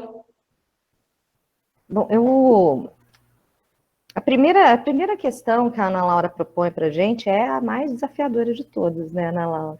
Essa é a nossa questão, quais são esses desafios da educação básica para alcançar o interesse desses públicos juvenis, inclusive, juvenis e ansiosos, que estão cada dia mais, esses públicos juvenis, e esses públicos infanto-juvenis, que também faz parte do nosso recorte, né? Eu não sei, não existe uma fórmula mesmo, de verdade, seria tão bom se tivéssemos. Eu ultimamente eu tenho pensado mais que retomando os aspectos da própria estrutura da ciência, dá um pouco mais de confiança para esses alunos. Porque muitas vezes a nossa postura numa sala de aula é trazer as respostas prontas, é trazer o texto pronto, é trazer a discussão que já foi feita pronta. Eu tenho pensado muito sobre isso, embora vocês podem pensar que é um pouco de hipocrisia, já que eu não atendo a esses públicos diretamente há muitos anos. Tem mais de 17 anos que eu trabalho só na educação universitária. Então, de forma que, em termos de método, é uma coisa que eu tenho me desdobrado um pouco mais agora, que eu discuto a questão do ensino de história. Mas eu penso que se a gente leva para o nosso campo da sala de aula um pouco mais do que é a produção do historiador, de como que ele reflete e observa o mundo, em que esses alunos nos cheguem com questões e essas questões podem ser problematizadas à luz da história, que essas perguntas que aparecem para nós, elas podem ser construídas como um objeto de aprendizagem. Muitos de nós ficamos muito ansiosos, nós, quanto professores, gente, de levar todo o resultado, mas a educação é processo. A educação não é uma coisa rápida, que você diz, olha, hoje eu vou te ensinar tudo sobre a história contemporânea e você vai saber. A história é processual e nós devemos trabalhar com esses níveis de processo à medida que essas perguntas e essas questões nos chegam, sem devolver para eles as perguntas respondidas. Essas perguntas têm que ser construídas com eles, essas respostas devem ser construídas com os nossos alunos. Então, nós precisamos de botar muito a mão na massa nessa hora, retirar um pouco do nosso ego autocentrado, do campo da sala de aula, sabe? Essa pessoa que está no picadeiro, no centro das atenções, dizendo e ditando todas as coisas. Eu acho que é um pouco do nosso exercício agora de humildade, de nos colocarmos numa posição de mediador, de mediação nesse debate, para que essas pessoas também sejam capazes de construir por elas próprias os caminhos das respostas, porque eu acho que aqui a questão não é muito bem a resposta, mas é como se chega a uma resposta, que esse é um caminho que não é nem único, nem igual para todo mundo, mas que é a única forma em que quando vem uma questão, por exemplo, do campo da política, da economia, você está assistindo um jornal, você tem condições de rastrear as suas dúvidas, e não simplesmente abrir a primeira página do Google com as informações e já ter ali a sua resposta. Então, eu acho que é alimentar esse espírito investigativo que os historiadores têm muito. Eu acho que é um pouco disso, embora não seja a solução para esse desafio, sabe, de como se aproximar desse público. Não sei como fazê-lo totalmente. Eu acho que cada professor vai ter que construir na praxis essa sua forma, mas sabendo que nunca é respondendo tudo de maneira imediata ou trazendo seus textos todos prontos para fazer um resumo na sala, que não sei se isso tem muita finalidade, muita, vamos dizer, utilidade. Bom, e com relação à questão da Giovana, então, Giovana, é uma discussão interessante da história pública, eu acho que valeria a pena a gente se desdobrar, às vezes, um pouco sobre isso, fazer uns grupos de estudo, para a gente entender um pouco. Ela não está vinculada necessariamente a uma ideologia ou um paradigma explicativo único. Inclusive, eu tenho uma colega que me apresentou o campo da história pública, ela trabalha com esse campo da... Como é que chama esse negócio? Das plurisepistemologias, de uma construção de uma episteme vinculada aos povos mais comuns, às classes populares, à cultura popular, aos ativistas sociais.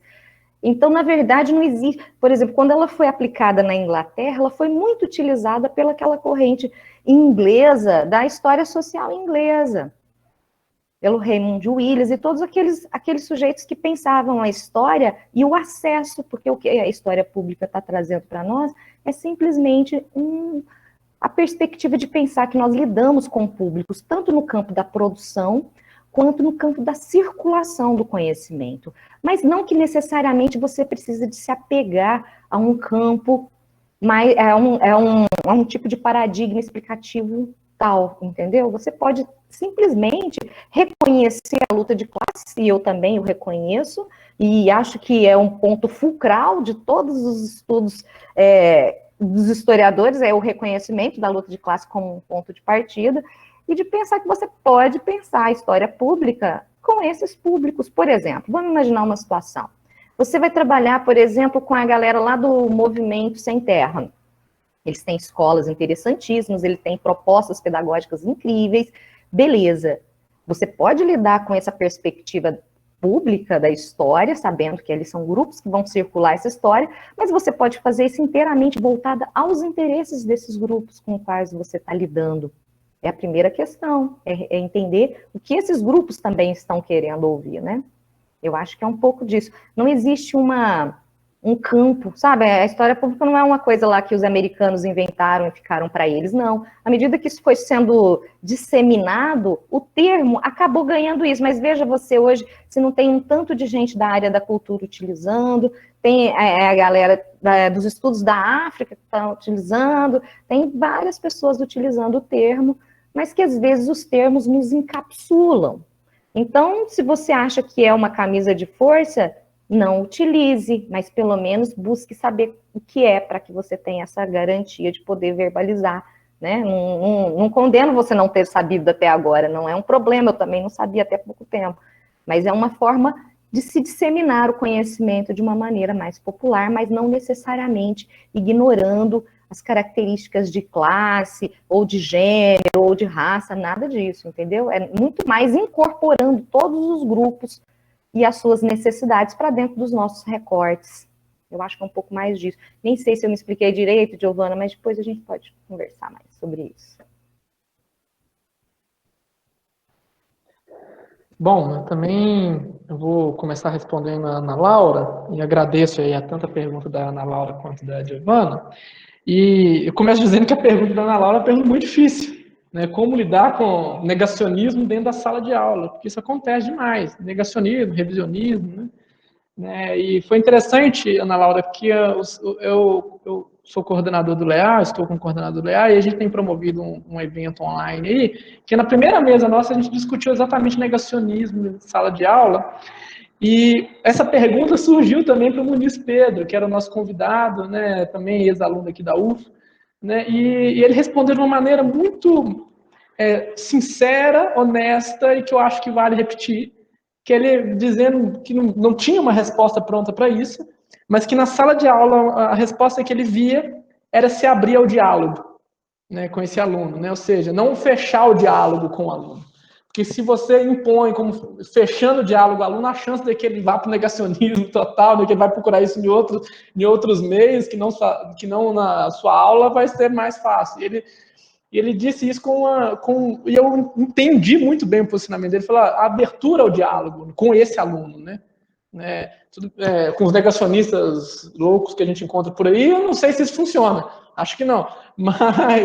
Mas com esse aluno, tem formação, tem processo de formação que traz essas questões para a sala de aula, ele disse a abertura ao diálogo é um caminho da gente, né, enfrentar isso, né, e apresentar, né,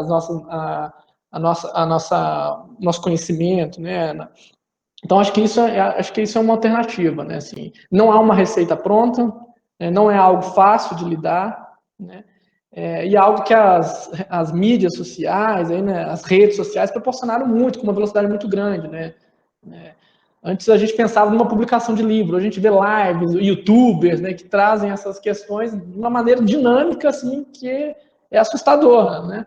Então, acho que talvez seja uma observação que eu faria, seguindo a mesma recomendação do Muniz Pedro, né? O diálogo com esse aluno, né? Dar essa abertura do diálogo, se posicionar, né? Não barrá-lo de uma vez, porque talvez ele crie essa resistência e ele vai... Então, eu acho que isso é importante. Nesse processo de formação, né? O aluno, nesse processo de formação, a gente consegue, eu acho, fazer isso, né? Com relação a Giovana, eu concordo com o que a Yara falou, né? A gente não precisa ficar preso, né, em nenhuma corrente metodológica, teórica, para pensar a história pública. E, principalmente, Giovana, quando você fala da linguagem, eu concordo que a academia tem uma linguagem própria, né? O problema é quando essa linguagem própria ela fica só restrita nesse espaço, né? Eu acho que a questão de quando a gente está discutindo sair dos muros, é porque há espaços para isso, né? Ou seja, se eu levo a discussão sobre introdução à história da mesma maneira que a gente conduz uma aula de introdução à história na universidade para uma escola, por exemplo, a gente não consegue alcançar o objetivo, porque a gente começa a pensar que ali aquele espaço não é para formar pequenos historiadores, né? É por isso que o texto da Maria Auxiliadora Schmidt, que eu abordei aqui, é interessante, quando ela fala de que são os elementos, são as contribuições do ofício, não que eu vou formar um historiador em si, né?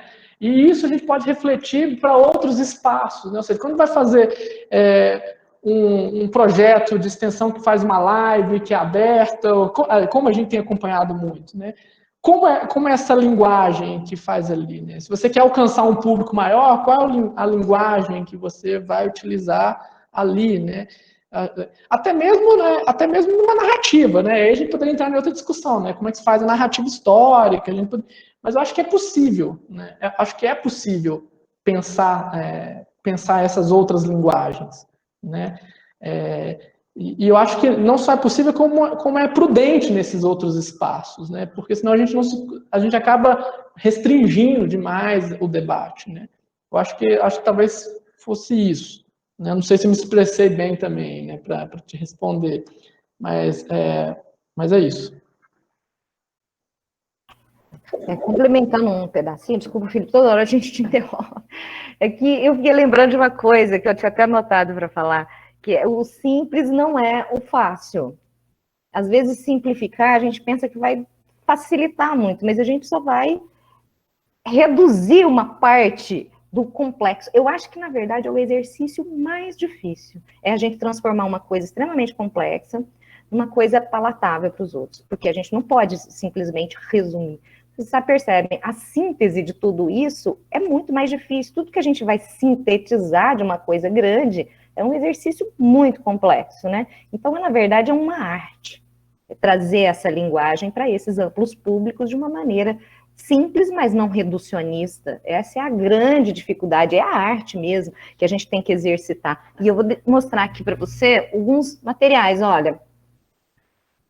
Giovana, Introdução à História Pública, esse livrinho é bem legal, assim, esses livros são bem introdutórios e bem interessantes, com pessoais de qualidade que desenvolveram, e o outro, que também é dessa galerinha aí, da Juliane, da Ana Maria Moá, que é a História Pública no Brasil. São 2 livrinhos introdutórios, valem super a pena, não sei se tem na biblioteca, mas são materiais que estão aí sendo disseminados.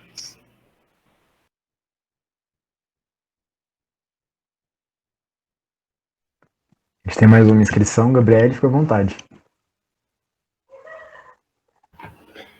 Oi, galera, boa noite. Assim como as 2 primeiras mesas, essa mesa está perfeita, né? Esse ciclo de debates está sendo, assim, enfim, tá me agregando, assim, muitos conhecimentos, muitas coisas bacanas. E aí eu não sei se o que eu vou falar vai ser exatamente uma pergunta, mas é uma reflexão porque todas as perguntas que a galera está colocando nesses 3 dias de debate, eu senti que tem algumas semelhanças, e tem a ver com o que eu estou refletindo muito, que é sobre o tema de educação. E aí, por exemplo, a Ana Laura fez a pergunta, né, sobre esses canais, né, essa galera negacionista, chega muito nas pessoas, e aí como a gente faz, por exemplo, para debater com isso, como nós historiadores nos colocamos nesses espaços. E aí eu tenho um primeiro questionamento, que é com relação à educação, e aí a professora Yara até falou uma frase que na hora me tocou muito, né, que sobre como a educação é processo. E isso me lembra muito Paulo Freire, né, sobre esse processo de educação ser coletivo, né? Quando você não é aquele que só fala, que leva o conhecimento, aquele que detém, né, o conhecimento da bola de cristal e leva para os alunos, mas entende que aquele conhecimento é construído com perguntas, e principalmente com perguntas, né? E aí esses espaços na internet, eu acho que eles não abrem, assim, apesar... E aí que tá, que entra para minha segunda questão. Vai ficar confuso no começo, mas uma hora vai fazer sentido. Saca só, a internet tem muitos vídeos, muita gente comentando sobre tudo o que quer, e aí tem essa sensação de ser um espaço democrático e etc. Mas aí, por exemplo, tem um livro do Zizek que é sobre a história acontece primeiro como... deixa eu ver aqui, eu abri aqui o documento para não esquecer o trem. Enfim, o nome do livro é, primeiro, como tragédia, e depois como farsa. Ele é um psicanalista marxista incrível, e aí, tipo, tem um prefácio, né, uma introdução. E a pessoa que escreve essa introdução, ela faz uma reflexão muito boa sobre como, na verdade, esses espaços na internet, eles não são, de fato, democráticos. Se a gente for pensar, né, quem é que tem internet?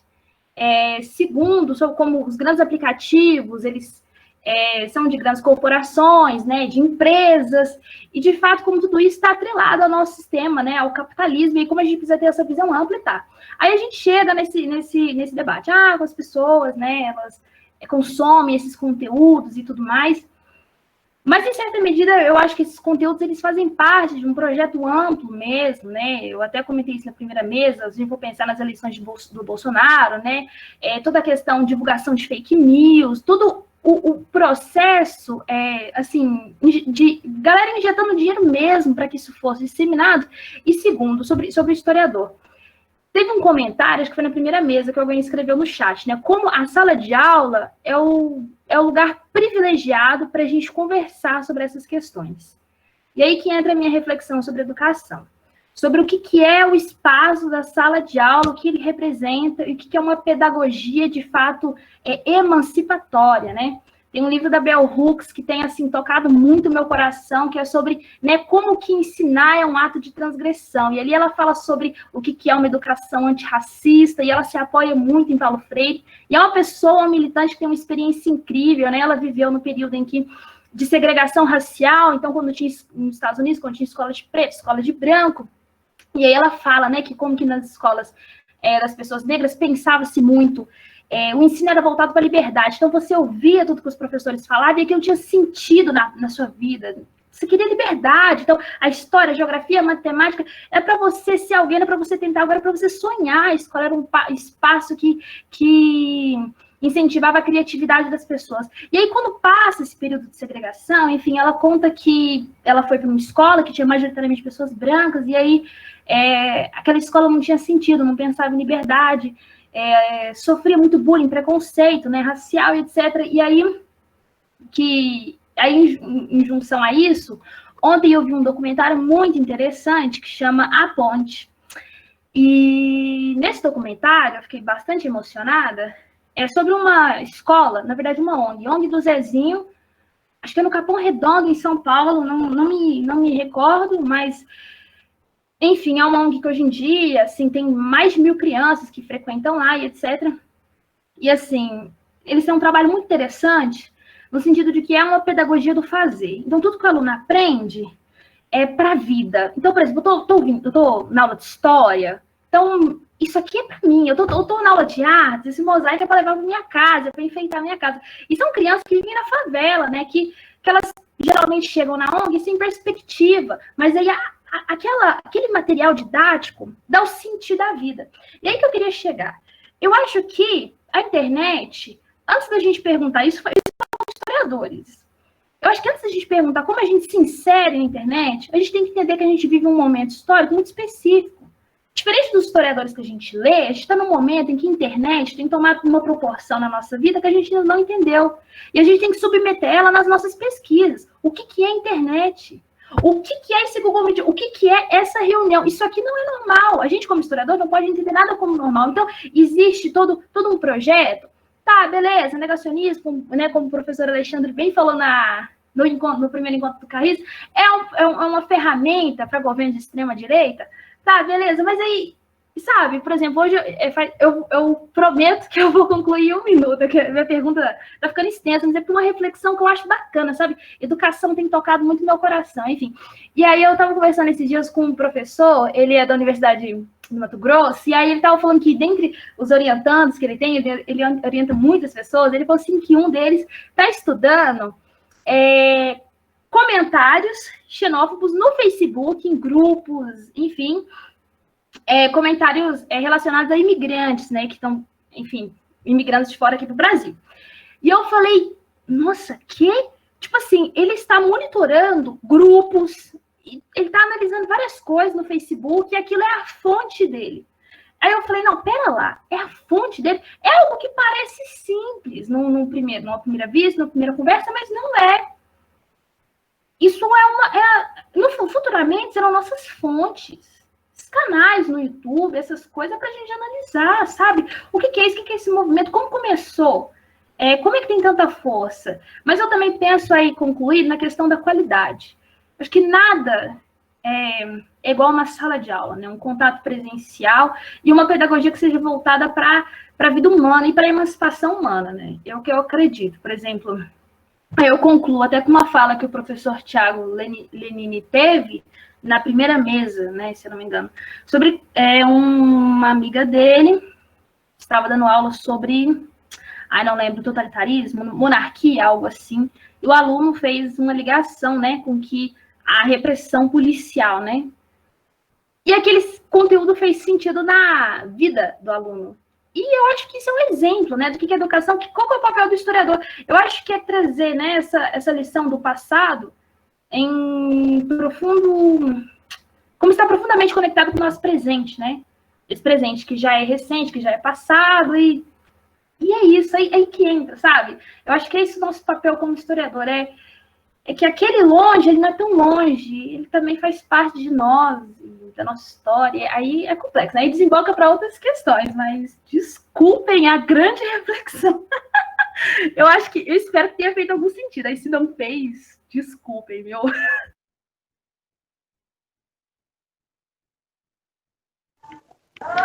Só lendo um comentário que a Lígia fez no chat, né? Muito bom, Gabriele. O ensino remoto nas escolas públicas de Minas Gerais está nos mostrando o tanto que ainda é pequeno o acesso dos estudantes à internet, pelo menos para o tempo necessário para fazer as atividades. Bom, então é isso. Fica à vontade, professores. Vou comentar que eu já vi que o Gustavo é um gentleman. Gabriele, que legal, essa sua energia toda, sabe o que é bom a gente falar essas coisas que a gente está pensando para organizar o nosso pensamento, né? Então, quando a gente verbaliza, eu acho que isso te ajuda também a pensar uma coisa que você já estava pensando, mas nos ajuda a pensar uma coisa que todos nós estamos pensando.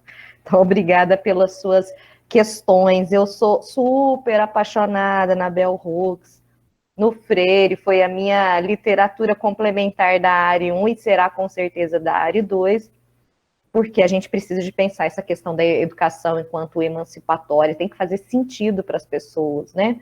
Eu acho que tem a ver muito com isso. Por que as pessoas não gostam de aula de história? Tem uma discussão enorme na internet sobre isso. Por que não se gosta de história? Eu, inclusive, fiz uns estudos aí num negócio de Facebook, depois eu vou mostrar para vocês o artiguinho que saiu bem legal com as amigas. Por que as pessoas não se identificam com aquilo? É uma coisa lá distante dos antepassados, sem fazer o vínculo necessário daquilo que eu falei na primeira parte, que a história está sempre pensando a partir do presente. Essa é a grande sacada para se pensar a utilidade, talvez, da história, se é que ela tem alguma, vou botar aqui utilidades entre aspas, de pensar, na minha concepção, o Gabriela, Ana Laura, Giovana, todos vocês, Viviane, que estão fazendo essas questões, eu acho que a primeira pergunta que a gente tem que fazer quando a gente entra na sala de aula, talvez a gente já tenha que ter vindo com ela de casa bem formulada e desenhada, para que serve a história? Para mim, essa é a grande questão que vai mobilizar tudo mais que você vai fazer naquele espaço. Tudo mais. Para que serve a história? Se você, Gabriela, entende a história enquanto uma possibilidade de emancipação de um determinado estágio social, econômico, financeiro, enfim, intelectual, uma série de questões, se você pensa que é isso, então você sabe para que é e você está com bastante clareza, aí você precisa de reunir o que fazer para tornar isso, então, emancipatório, para tornar esse espaço de diálogo, de troca profundos que vocês estão colocando aqui ao lado, que eu concordo totalmente com o Cris e com a Lígia, dizendo que nada substitui esse espaço de olhar, porque é ali que está, a gente sente na pele a sensibilidade do que está rolando. Quando os alunos estão em tensão, aquilo está no ar, gente. Agora aqui, essa mediação estranha, a gente não consegue sentir esses extravasar das emoções humanas. Quando você fala uma coisa faz uma interrogação na cabeça de alguém, você já fala, bom, eu preciso explorar isso melhor, né? Ou aqueles olhos piscantes, então toda essa tensão que se constrói nas relações próximas com os outros faz muito a gente ter o feeling de como fazer isso funcionar melhor. E quando a gente está mediatizado aqui, a gente nunca sabe direito se a pessoa captou ou não, ou se ela foi no banheiro, desligou aqui, te deixou falando só. Ninguém sabe o que está acontecendo do outro lado, não é verdade? Então, realmente, isso falta. Agora, para a gente pensar uma educação emancipatória, a gente precisa de pensar muito nisso que a gente estava dizendo, nos nossos públicos. Para quem que você está se dirigindo, para que você também possa lidar com uma linguagem possível. Vamos imaginar, você dá aula de manhã lá na perifa da perifa do Uberlândia. Mas no seu turno da tarde, você está numa escolinha com um outro tipo de clientela. Será que você vai lidar da mesma forma com esses públicos? Será que a sua mesma performance em ambos? Será que os mesmos recursos e materiais que você vai utilizar serão os mesmos?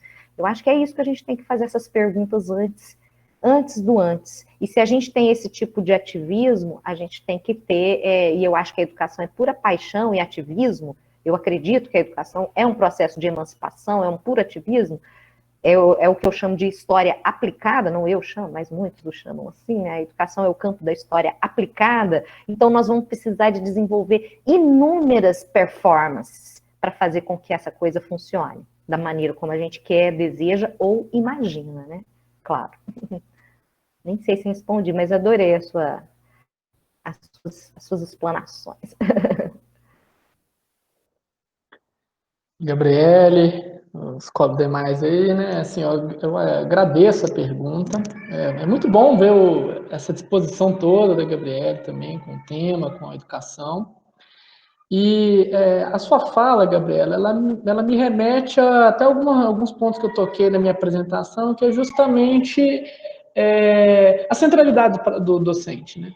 A centralidade do professor, né? E quando a Lívia, acho, né, que escreveu aqui, falando que a falta de internet, né, tem demonstrado um grande problema, que é, de fato, a gente pode ter tudo quanto é recurso tecnológico, se a gente não tiver o papel fundamental do professor ali, esses recursos, eles não funcionam, né? Isso, a sua fala me mostra muito esse papel importante do professor, que faz essa leitura, né? E como o estar presente é fundamental, justamente por todo o feedback que a gente tem, né? Que aqui a gente não tem, de fato, né?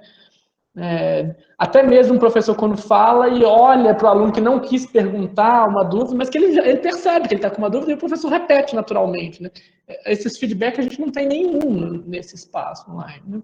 E, de fato, isso demonstra para a gente, né, como você bem acentuou, que por mais que existam esses tantos de blogs, né, de fato, a sala de aula ainda é um espaço fundamental, porque grande parte dessa população não tem acesso nem a essa internet para assistir esses blogs, esses youtubers, sei lá o que mais eles podem estar assistindo, né? O que, de fato, mostra essa centralidade ainda muito grande da sala de aula, do professor nessa atuação, né?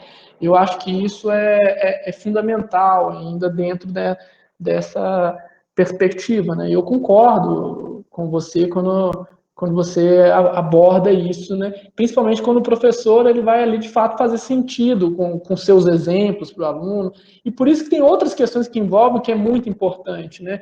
Como, por exemplo, o professor participativamente na seleção do livro didático, do material didático, lutar para estar presente nessas definições, né? Porque ele conhece a sua turma, ele conhece o espaço que ele está lidando, ele conhece a escola, ele sabe o público que ele atende, né? Então, assim, esse papel do professor na escolha do material, na seleção de material, no dia a dia, é ele que está ali, né? E ele não pode delegar isso, né? Então, acho que isso é um ponto importante para a gente enfatizar, né? E concordo plenamente com você. É isso, não sei se eu respondi, mas é meio que concordar com o posicionamento da Gabriele, né, de que, de fato, essa centralidade do professor é importantíssima.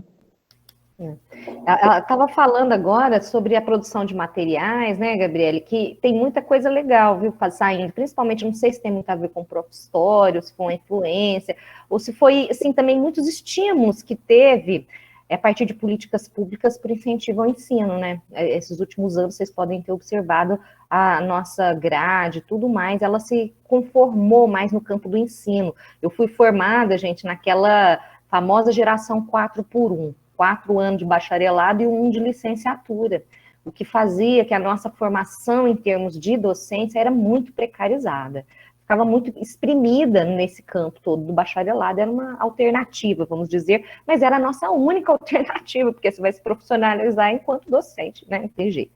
Então, no caso, eu queria te dizer que tem muitos materiais interessantes produzidos sobre história em quadrinho, games, tem muita coisa legal sendo produzida dentro da linguagem acessíveis dos jovens. Essa linguagem de memes, eu vi inúmeros trabalhos metodológicos, didáticos, envolvendo memes e tudo aquilo que os jovens gostam e riem, se divertem e passam o tempo todo falando disso, né? Ou com músicas vinculadas às músicas que eles gostam de ouvir, o rap, e tudo que você puder pensar que está acessível a esses alunos. Vamos pensar na velha chave, né? Tudo é história. Então, se tudo é história, o que eu vou trazer para esse público que está aqui, ou que está lá, ou que está em tal lugar? Vou trabalhar numa turma de EJA, à noite, periferia. Estou falando com pessoas que já têm um longo lastro de vivência, experiência e tudo mais. Eu vou tratar ele da mesma forma que eu vou lecionar para os meus alunos do 6º ano, ou do ensino médio, entendeu? Então, são todas essas adaptações de linguagem, comportamento e materiais que nós vamos ter que fazer o tempo todo para enfrentar cada situação em especial que nós vamos ter que lidar e que nós enfrentamos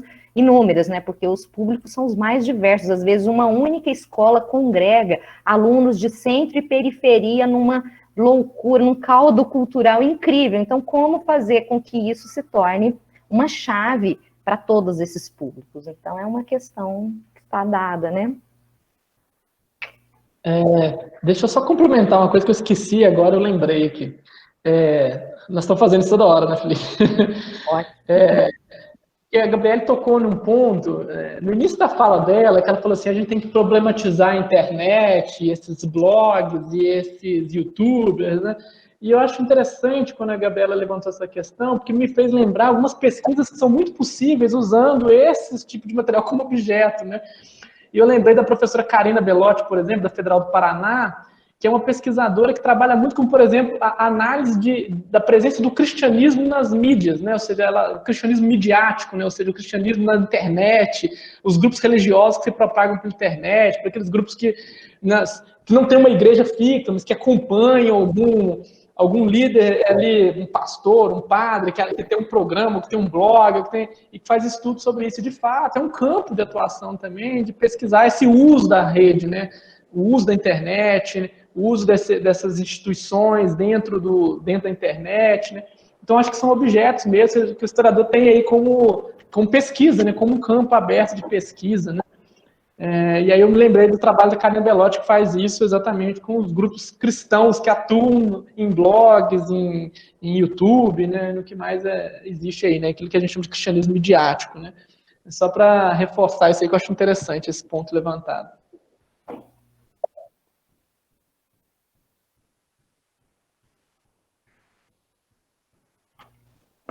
Então tá ótimo, sempre bom ouvir as intervenções. Eu até comentei no encontro anterior que eu não gosto de ser a pessoa que fica lá contando os minutos, com medo de estar pressionando, de cortar o raciocínio, ou então impedir que alguma coisa importante seja dita, né? Bom, acho que o pessoal, não sei se temos mais inscrições, se não, antes de pedir para os professores darem considerações finais, né? Bom, em nome de toda a gestão do Centro Acadêmico, né, a gente agradece muito, é uma satisfação muito grande receber a Yara e o Gustavo aqui. Da mesma maneira que a gente agradece a todas as pessoas que se inscreveram no evento, que participaram, que estiveram aqui presentes, é muito gratificante para a gente. E a gente espera, né, que esses debates que a gente tentou trazer aqui tenham sido proveitosos, tenham trazido questões importantes, provocações, reflexões que, sem sombra de dúvidas, vão ser fundamentais para tudo que a gente for fazer aqui daqui para frente, na nossa profissão, na nossa formação enquanto professor e pesquisador, né? Bom, só mais uma coisa, sobre a questão das indicações que os professores foram dando, tiveram algumas também nos encontros anteriores, e o Carris a gente pode pensar na maneira aí de divulgar entre os alunos. Então vocês podem enviar para a gente depois que a gente divulga. Então fica à vontade de fazer alguma consideração final. Aproveitar, já estou com o microfone aberto. Eu quero muito agradecer, Felipe, pela sua mediação. Você não foi nada castador. Desculpa mesmo pelos meus excessos no tempo. Eu ainda não consigo me organizar muito bem. Eu sempre tenho muito mais coisas para dizer do que os tempos nos permitem. Prometo que um dia eu vou aprender sobre isso.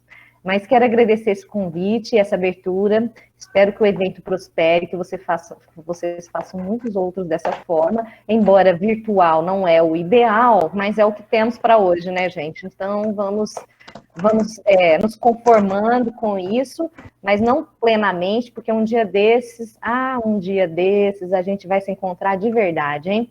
Muita vontade de vê-los, de conhecê-los pessoalmente, pessoal novo que já chegou, outros que já estão até saindo, que a gente não se esbarrou ainda, né, gente? Mas, sim, minha profunda gratidão por estar aqui compartilhando um pouquinho daquilo que a gente vem ao longo de muito tempo refletindo. Obrigada. Eu quero agradecer ao convite. Para mim foi uma felicidade muito grande participar dessa mesa, compor aqui com a Yara. Eu estou à disposição do que você precisar para outros eventos, para aquilo que a gente puder contribuir, né? Vocês podem sempre contar com a participação, né? E é isso. Eu espero que a gente em breve, não sei quando, né, a gente possa se reencontrar presencialmente. Fiquei muito feliz de ver aqui vários alunos, alguns que eu já lidei diretamente, outros que nos cursos remotos, né? É muito bom. Aqueles que eu não conheço pessoalmente ainda, espero que a gente se encontre o mais breve possível e que no mais que a gente se cuide, né? Durante esse tempo, né? E um grande abraço a todos. Então é isso, pessoal. Muito obrigado. Boa noite a todos. Não esqueçam da lista de presença.